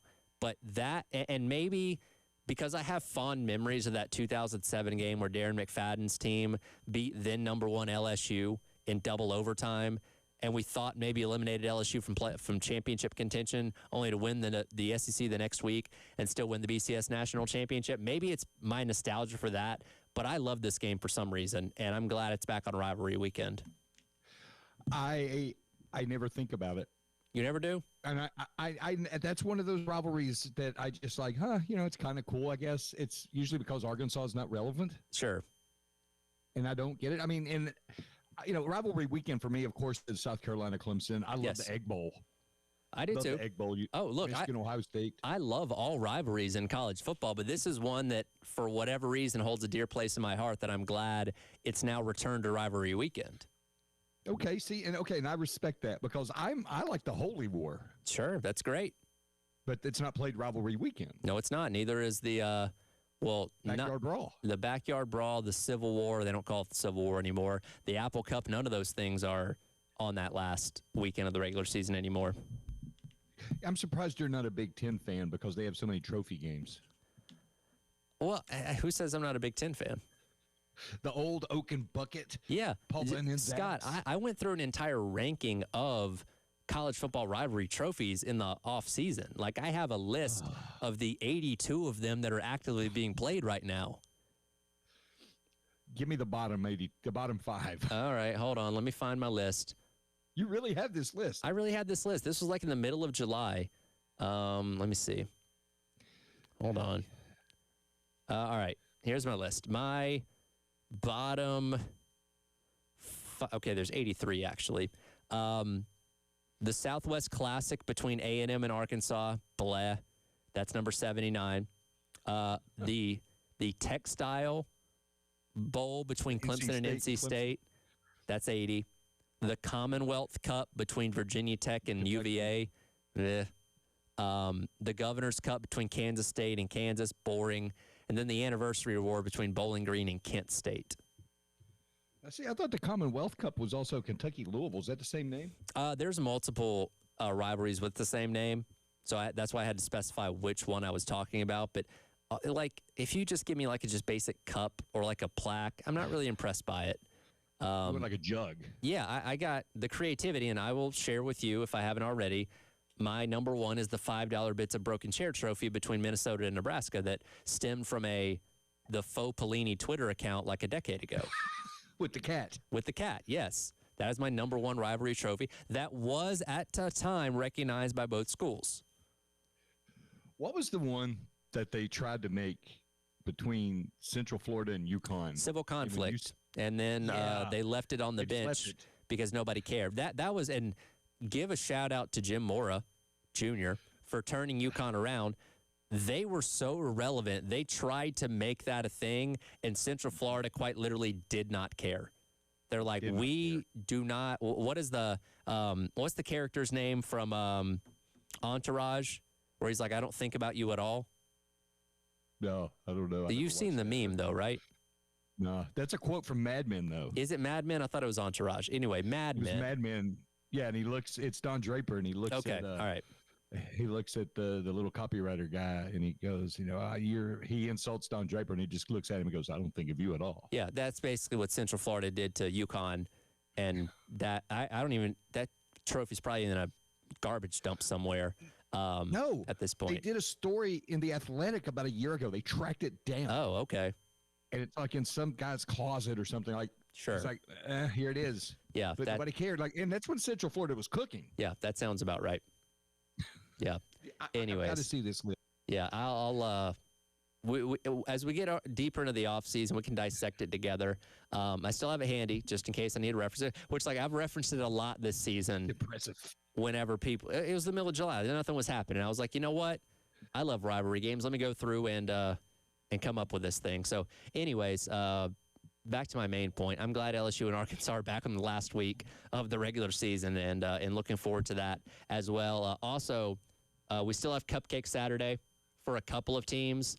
I think a lot of us were hoping that with the advent of the 9-game conference schedule, we wouldn't have so many teams in the SEC playing nobodies in the next to last week of the regular season. That's mostly the case, but you still have a couple instances, and of course my Wi-Fi is not going to update in time, but you have a couple teams like there's a Wofford, a Texas, Tennessee Tech, like an ETSU maybe that's mixed in there. So there's like 4 teams that are still going to play the directional FCS schools in the last week of the regular season, but it's not as rampant across the board like it was this year, which is good.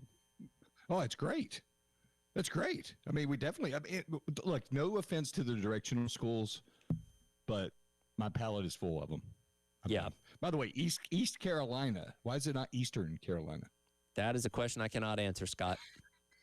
You probably have better connections to answer that question than I do, if we're being honest. I never got an explanation. I'm just wondering. I mean, I keep searching for that truth. We can dive down that rabbit hole next time. How about that? Because it's Western Kentucky, it's Eastern Kentucky. I mean, there's North Texas. It's not Northern Texas. I don't know, man. We'll try and get to the bottom of that. We'll talk Heisman Trophy on the other side. Real quick, though, and I'm sorry to spring this on you, Ed. I do have a couple of pairs, family 4-pack, of basketball tickets to give away for the Citadel game tomorrow night. I want to give them away to callers number 1 and 2 at 803-404-6100. Again, I forgot to give these away yesterday. Josh got on to me about it. So, yes, 2 family 4-pack tickets to go see South Carolina men's basketball take on the Citadel tomorrow night over at Colonial Life Arena. Again, callers number 1 and 2 right now at 803-404-6100. We'll dive into the Heisman Trophy race that's going to come to a head tomorrow night, coming up next on the halftime show here on the game.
All right, welcome back in. Halftime show. Tyler Head, Scott Hamilton, Ed Bird. Cruise along with you here on your Thursday. Not Thursday, it's Friday. I don't know what day of the week it is, Scott. Oh, it's been so crazy this week. You know what? I bet Sharon Moore doesn't know what day it is either. People covering the Michigan football program may not know what day it is. Isn't that what? Didn't Peter Burns say that to us yesterday? Didn't he say he forgot what day it was?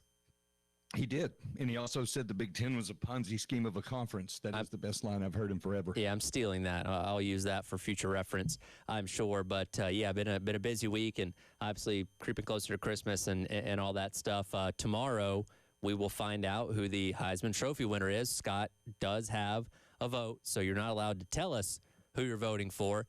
It does seem like, and the odds suggest it, that Fernando Mendoza in the lead right now. And I think most of us look at this as kind of a two-horse race between him and Diego Pavia. Not to say that, Julian Say and Jeremiah Love not have great seasons, because they have, but in terms of the conversation, and again, it is a lot about perception, right? How known you are, how much your name gets talked about, moments that you have.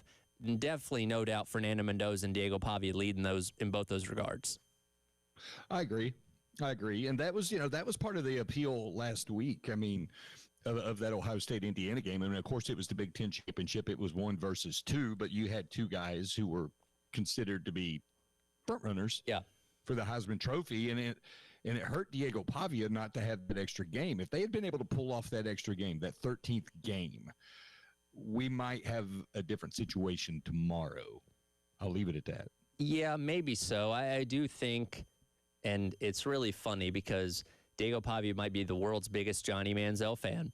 I do think there is something to be said about being polarizing and being a name that, and you have to play on the field. Like, you can't be a polarizing guy and suck or throw 30 interceptions. It doesn't work that way. But when you're polarizing and you have the play on the field to back it up with a great season like Vanderbilt had, that goes a long way. Because, again, and I'm not talking about people like you that, again, watch this sport religiously every single week. There's a lot of people that are casual voters, right? They may have put in their ballot back in October, for all I know. And I forget how many total ballots there are, but there's a lot of people that don't pay as close attention to college football as they probably should, that do get a chance to vote on this thing. And they'll be like, oh, yeah, I've heard about that Diego Pavia kid. He seems pretty cool. Oh, numbers look good. I'll give him a vote.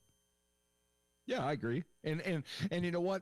That's something that really made me feel better about. They moved the dates. We talked about that yesterday. The voting dates. You used to be able to vote in early November. Now you have to wait and get a full body of work. Okay, because the casuals would go ahead, and as soon as they would get their vote, their ballot in November, they would go, oh, well, I've heard a lot about this guy. He had a big game the other day. Instead of getting a whole resume, they're on recency bias, or they heard somebody was really good in September, and that name lingered with them. Leonard Fournette is the poster child for the September Heisman. Yeah. No, it is really funny, and we've done this on the shows here every single year where we give our September Heisman, and I can't remember a single time where it ends up being the guy that actually won the thing. I think I've had Dante Moore as mine from what I saw in the first 5 weeks of the season. John Mateer was up there in that conversation. Again, both guys had strong starts to the year, so my thoughts were justified, but when you go through the 12 to 13 game grind, some guys end up rising up, some guys end up falling down, and some guys just kind of stay in the middle. It takes moments. It takes big things happening, like Fernando Mendoza finding Omar Cooper in the back of the end zone against Penn State. That is a Heisman moment if I've ever saw one, and I guarantee you tomorrow, if you sit down and watch the entire Heisman Trophy ceremony, you're going to see that clip ad nauseum. That's not my Heisman moment for him. It's not. Getting knocked out of the game on like the first snap the other night and coming back and winning the Big Ten. That's a good one. I think that was my Heisman moment for him. Now that against Penn State was absolutely unbelievable, and that was Cooper's catch, ridiculous, maybe the best catch I've ever seen. But Mendoza coming out and going out of the game, then coming back in almost like Willis Reed, shaking his arm, and I thought his collarbone was broke. And his brother of all people coming in to relieve him for those couple plays. Yeah. So that was fantastic. And back to your earlier point about a September Heisman, there's only been one that I ever said, this is the September Heisman guy, and he went on to win. But the irony is I didn't vote for him. It was Lamar Jackson. Okay. Because when he had that leap at Syracuse, I don't know if you remember that. I think I do. Week 2 or week 3. Yep. I said, oh, this guy. Yeah. Holy cow. And He's then, special. of course, he went on to win it. Yeah, he was special. But, I had Kenny Hill one year, Kenny Trill. Okay. TCU the year before. That didn't work out too good. Whatever happened to that guy, by the way? Well, that's a name you got to be careful bringing up around here. You know that, right? Yeah. Because people thought he had his Heisman moment in week number 1 against Carolina, and then God, by the end of the year, he wasn't even the starter anymore. They benched him. He got in trouble. Yeah, that was the 2014 season because he was supposed to be the heir apparent to Johnny Manziel, and it didn't happen. And for Jeremiah Love, again, he's had a really good year, just shy of 1,400 yards, 18 touchdowns, but this has become a quarterback award, and I know Travis Hunter won it as a cornerback wide receiver hybrid last year. Devontae Smith won it as wide receiver back in 2020. If you're a running back, though, you have to just put up stupidly ridiculous numbers in today's game to win it. And again, Jeremiah Love's had a phenomenal season. It's not the Derrick Henry insane statistics, though, and that's what it takes for running backs now. Well, and he wasn't the bell cow running back either. He was splitting carries with Jadarian Price. Right.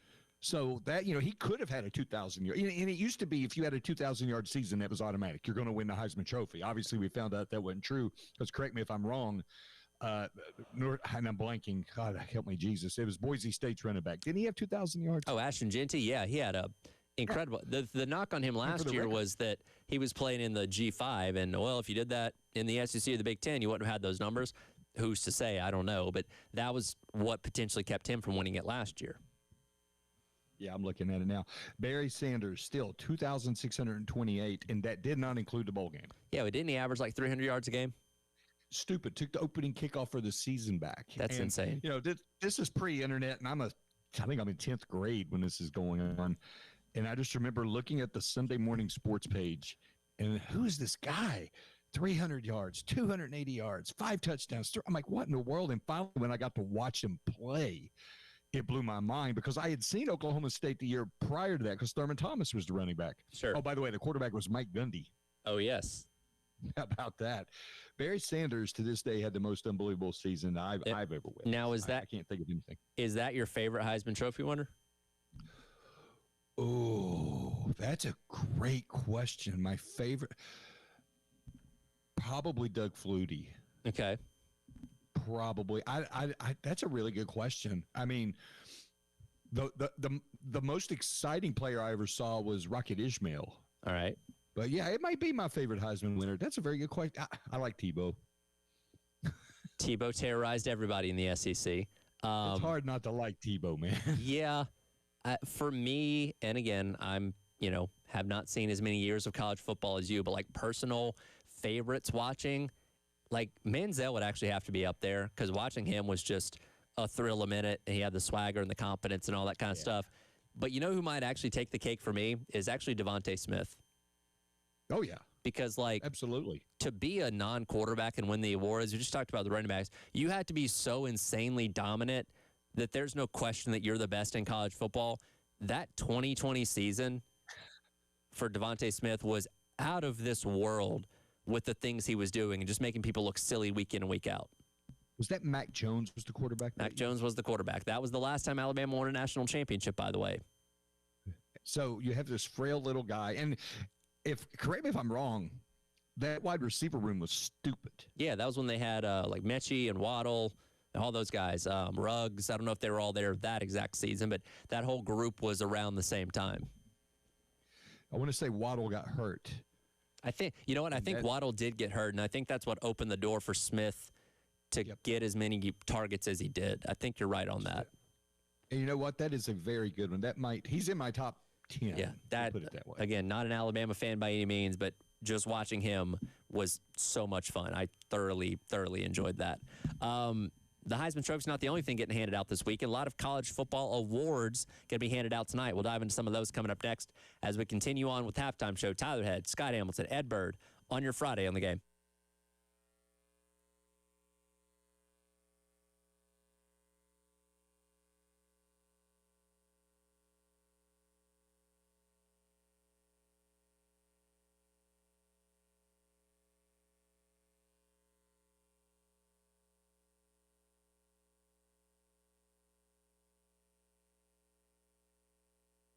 It's all right here for our friends over at Tilly's Warehouse, first wine and spirits store in 5 Points in the past 20 years. I tell you about them all the time, but I'm happy to remind you once again, they are located behind the Salty Nut Cafe in the old Pavlov's building right there off Green Street. Easy to get in and out of, and they have everything that you need for a fun night, a fun weekend, fun event, whatever it is, they've got you covered. Need G4 tequila? They've got that. Need things in the cans like High Noon, Sun Cruisers, Surfsides, Cutwaters. They've got all those things too. If you're a local bar in the area and you need to restock, they also have a Class B license that will allow them to sell to you to help you get back on track. If you mentioned that you heard this ad on 107.5 The Game, by the way, you get 10% off any wine selection as well over at Tilly's. Stay connected on Instagram and Facebook or visit their website, tillyswarehouse.com, and discover why Tilly's is your new must-visit spot over in 5 Points.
All right, welcome back in. It is the halftime show. Tyler Head and Scott Hamilton along with you here on your Football Friday on the Game. Again, going into a weekend, we'll have some football, Army, Navy. stuff like that. Obviously, FCS playoffs will get bowl games started as well. But this weekend also about a lot of awards. Heisman Trophy, obviously, the headliner of those, but several other awards to be handed out over the course of the weekend. And kind of looking at, or the ones coming out tonight for the College Football Award Show, one of the things really interesting is the Bednarik, I always have to slowly pronounce that, for the best defensive player of the year, which is between Caleb Downs of Ohio State, Cassius Howell of Texas A&M, and Jacob Rodriguez of Texas Tech. A lot of people think Jacob Rodriguez maybe got snubbed to be a Heisman candidate. Of course, I believe there's a lot of people that didn't know about him until last week when they played the Big 12 Championship, national television, only game going on, that kind of stuff. I don't think people pay as much attention to Texas Tech, which probably hurt him, because if you look at his numbers, if he was playing at Alabama, Texas, Georgia, good chance he maybe finds his way onto that stage tomorrow night. I was torn. And again, I can't tell you who I voted for, but I will tell you what my mindset was with regards to Jacob Rodriguez. Remember, he was started off as a quarterback. Yeah. At Virginia, then transferred to Virginia Tech, ended up at Texas Tech. My thought was this. I was afraid that it would be a wasted vote. Okay.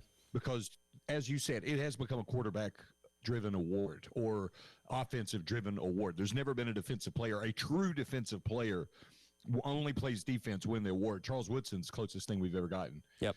But I will say this. I thought long and hard about Jacob Rodriguez. Okay. And playmaker, dude. Oh, absolute playmaker. And again, you're talking about him going up against two guys that are obviously very qualified to be there as well. And Cassius Howell, the edge from Texas A&M, 11.5 sacks on the year. And Caleb Downs, who's considered by everybody to be the best safety in college football, too. So him not winning that award, wouldn't be a shame by any means because he's got quality, competition there. But, again, I think a lot of people thought that maybe he should have at least gotten the invite to New York for the Heisman Trophy. Yeah, I never really understand how they determine finalists. I know it has something to do with total votes and this, that, and the other, but it doesn't seem very consistent because there's 4 guys going this year. Yeah, I think you have to be within a certain percentage of first place. Some years it's 4, some it's 3, and all that kind of stuff. But yeah, I forget how exactly. You're a Heisman voter. You should know this, Dan. Like, this should be your wheelhouse. But yeah, it's something to do like that. And I'll be interested to see what the final votes look like in terms of who finishes second, third, fourth, and all that, and kind of what order, because I have a feeling it's going to be all 3 quarterbacks going 1 through 3, and then Jeremiah Love in fourth, because that's just kind of the nature of the award now. Well, they released the 10 finalists last night. I mean, in no order, of course. Yeah. But I would be curious to see how the back end shakes out. And I'm looking at, Haynes King in that mix. Obviously, he finished top 10. Trinidad Chambliss, a guy who didn't even start the season, or he wasn't QB1 at the start of the season. I mean, what a story. There was a period of time in the middle of the season I legitimately thought he could win the Heisman Trophy despite not starting the first couple games because of how well he was playing. It's cooled off a little bit, obviously, but dude, he has got what is like the AT&T commercial or something like that he has now. This guy went from being a nobody and I get it, Ferris State is a dominant Division II program, but he went from being a nobody for most people in FBS football to one of the most talked about quarterbacks in all of the sport. And I can't even remember the guy who was the quarterback. It was Austin Simmons. Austin Simmons. What happened to that guy? Well, he got healthy, but Trinidad Chambliss was playing so well. They're like, we're just going to keep playing him. They would bring in Simmons for packages in certain situations by the goal line in the Ole Miss games that I watched this year. But, yeah, I mean, Trinidad Chambliss took the reins and never handed them back. See, I'm looking now. There's nothing about Austin Simmons. Nothing. And I have to think. Most people have forgotten about him. Maybe Pete Golding talks him into staying, and Trinidad Chambliss ends up at LSU. We'll see. Other awards, you have the Doak Walker for the best running back. And, again, Jeremiah Love has gotten enough votes to be at the Heisman Trophy ceremony, but I think Ahmad Hardy might actually win this award for the incredible season. It's still insane to me how Missouri just keeps nailing portal running backs left and right. And we know all too well from when South Carolina played there, this dude was a tackle-breaking machine, 1,500 yards on the ground, 16 touchdowns, just an absolute animal in the backfield. He had a 300-yard game, didn't he? Yes, he did. Yeah, I voted on this. See, through the FWAA, you vote on a lot of different awards. Okay. I want to say for this one, and again, there's so many of them. I'm pretty sure I went Jeremiah Love.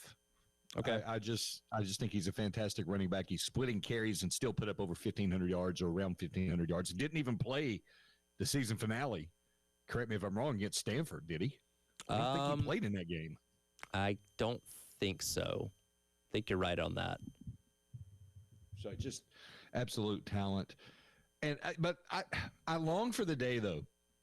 God, I sound like my grandfather. I long for the day when you had the bell cow running back. You had the guy you knew was going to get 25, 30 carries a game. Herschel Walker, Bo Jackson.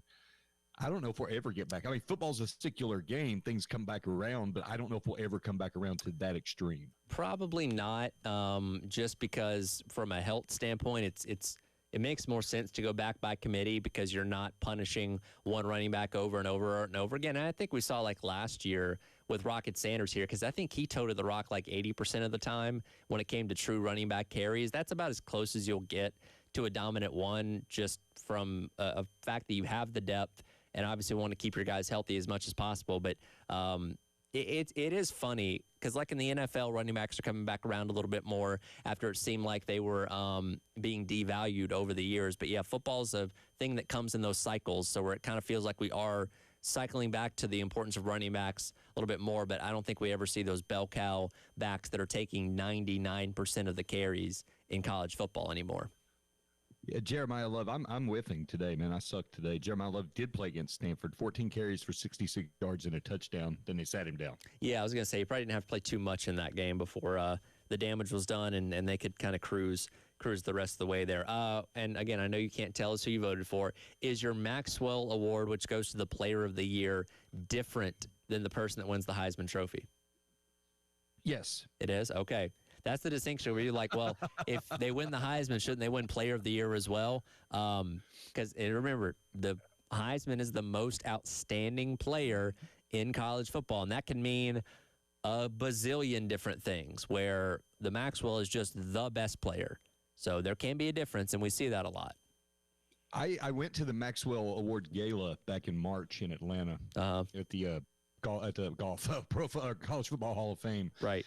And I just get there and I'm arriving and there's Herschel and some other people and I'm standing in line to get a cocktail and I start talking to this guy and I go, "Oh, hey, I'm Scott." And he goes, "Oh, hey, I'm Hugh Green." Wow. The guy who finished second to the Heisman Trophy, back in the day, the defensive player from Pitt. It was really cool. Mac Brown was there. I met Travis Hunter. It was a really, really nice kid, by the way. Yeah. Ashton Jenney was there. Yeah. It was a good time. And you ever been to the College Football Hall of Fame? Yeah, we did media days from there. Oh, okay. Yeah. So I've never been to SEC media days. Oh, well, that's kind of surprising considering how long you've been doing this job. I know, man. Yeah. No, I went to the Hall of Fame not long after they opened it back in 2016. And then, my first time back was over the summer for media days. So, yeah, I'm well-versed on it. It's a cool place. Yeah, I recommend it if you've never been.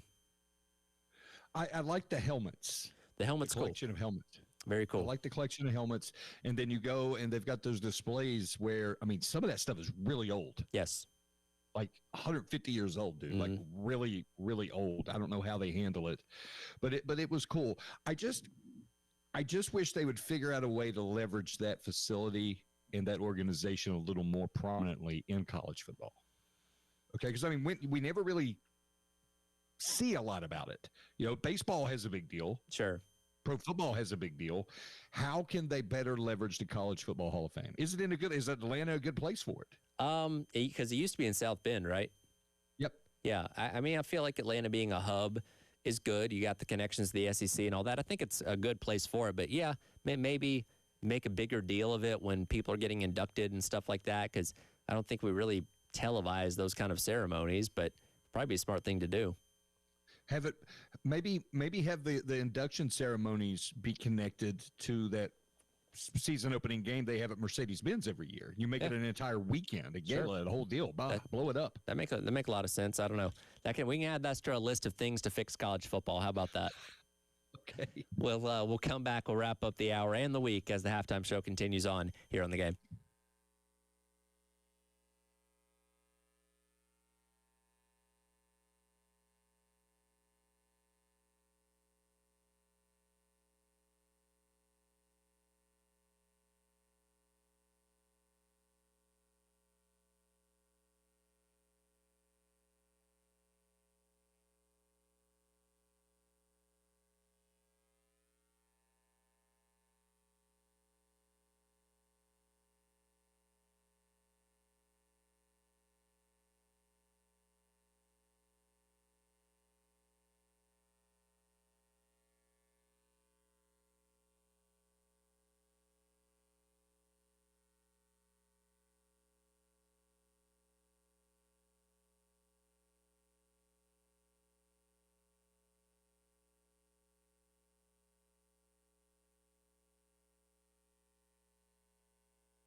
All right, welcome back in. It is the halftime show.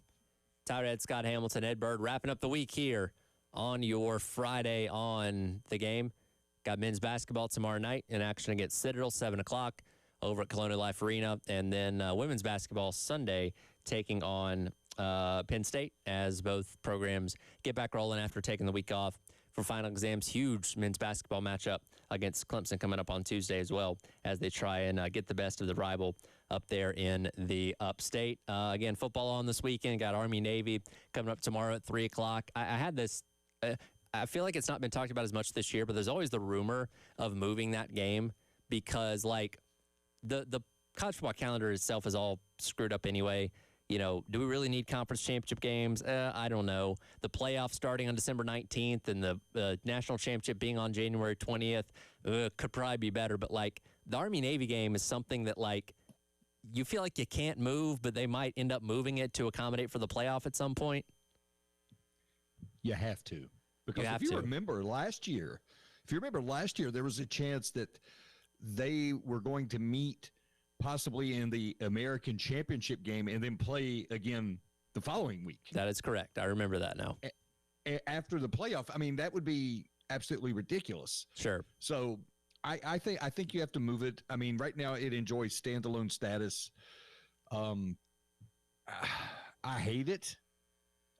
But it's like the Rose Bowl. You know, the Rose Bowl has to figure out, is it willing to give up the sunset over the San Gabriel Mountains and all that? Well, they did move it up an hour. So they're kicking off at 4 o'clock this year Eastern time instead of 5.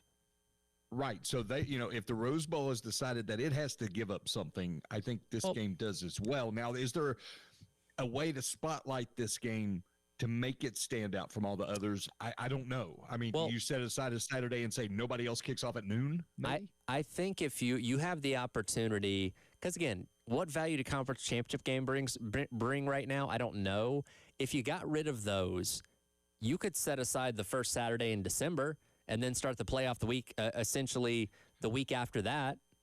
You know what I mean? Like, so we would be talking about the playoffs starting this weekend instead of the weekend before Christmas, and then boom, you knock out your first 2 rounds, the 2 weekends before Christmas. You can still play your semifinals on, you know, January 1st or whatever, or how the bowls work out, and then we're still crowning a national champion before we're halfway through January. Like, I don't think that's insane, but I get it. There's a ton of money tied up in the conference championships and contracts and all that kind of stuff. So even though it might make the most sense, it may never happen because money. I think the further down the road we go, the more that Tony Petitti at the Big Ten is going to get his wish, where the conference championship games become a day-long event. There's 2 games. Yeah. The play-ins for getting exactly. I think that's where we're going to come. So those aren't going to go away. And there's even, I mean, logic dictates that would double the revenue having 2 games instead of 1. I mean, you get what I'm saying. Yeah. The Army-Navy game has got to accept that it's still going to be relevant, but in the grand scheme of things, it's not a driver in really any way, shape, or form to what matters most, and that's the financial stability of the sport. Well, and again, I know it's tradition, but tradition's gotten thrown out the window in a lot of different instances in college football. So that's not something that I feel like is going to hold the leaders of the sport at bay from making changes. And again, I'm not necessarily saying I agree with that or not, but they're not afraid to take the bulldozer to things that have been institutions for a long time. Let's throw this out there. Why don't we have it first? I have seen that thrown out where, like, instead of, you know, a couple week 0 games where 2 teams play in Ireland, that, like, that weekend in August, you just have Army-Navy. Now, yeah, be weird that they're not playing in 20 degrees and snow outside, but I mean, kind of as a patriotic kickoff to college football, I wouldn't hate that. Labor Day weekend? Well, it'd be the week, if currently week 0, it'd be the weekend before Labor Day. I'm down with it, man. I say have it in July. I mean, I can see value in having that getting its own day. Sure. And have it be Army-Navy kicks off the most American of sports. I wouldn't hate that. I could see that as a distinct possibility because, again, December's so tricky, and it throws a wrench into a lot of the things that I think they want to do. Again, we'll see because they still have another month to figure out the future of the playoff and all that kind of stuff, which they're going to go to 16. I think we're pretty confident in saying that. Whether you want it or not, it's probably going to happen. And I am interested to see how they maybe affect the Army-Navy game and trying to get this weekend to factor in the playoff mix, because as right now, that's the only reason why you're not doing something. More likely than not, it's because of the Army-Navy game. I actually had a period of time where I was pushing to have the bowl games first the following year. We talked about this earlier on in the week because Neuheisel brought that up on the Dan Patrick show, where he he thinks that because of opt-outs, it would make more sense to front load the bowls instead of having them at the end. I don't know how you would ever pull that off personally, but that is an idea that you're the second person I've heard bring that up. I spoke with him, it's been a couple months ago, and he was going over this plan. I mean, it was a really cool plan of how to easily regionalize the sport again. And next time I'm on the show, I'll have it broken down for you and written out. But okay. Rick Neuheisel, we talk about Saban for commissioner. I would be all in for Rick Neuheisel to be commissioner. Yeah, I could see that. I mean, both guys, experience and all that kind of stuff. I don't know, maybe if you mentioned your bowl first, maybe he stole your idea and took it to Dan Patrick. I doubt that. He's way smarter than I am. Yeah, but I don't know, man. Appreciate you hanging out this week. I'm sure there'll be more days coming up where we're going to need you, but thanks for helping me hold down the fort. Tyler, you're the man, brother. He is Scott Hamilton. That'll do it for this week's edition of the Halftime Show. Appreciate Ed Bird on the other side of the glass for hanging out today as well. Coming up next, it is the post-game show with Jay and Terry, myself and Bill Gunner, and, well, actually, no, Ed Bird's, Captain Dave's out for his Christmas break. So me and Bill will be back in here coming up on Monday. Talk to you then. That'll do it for the Halftime Show here on the game.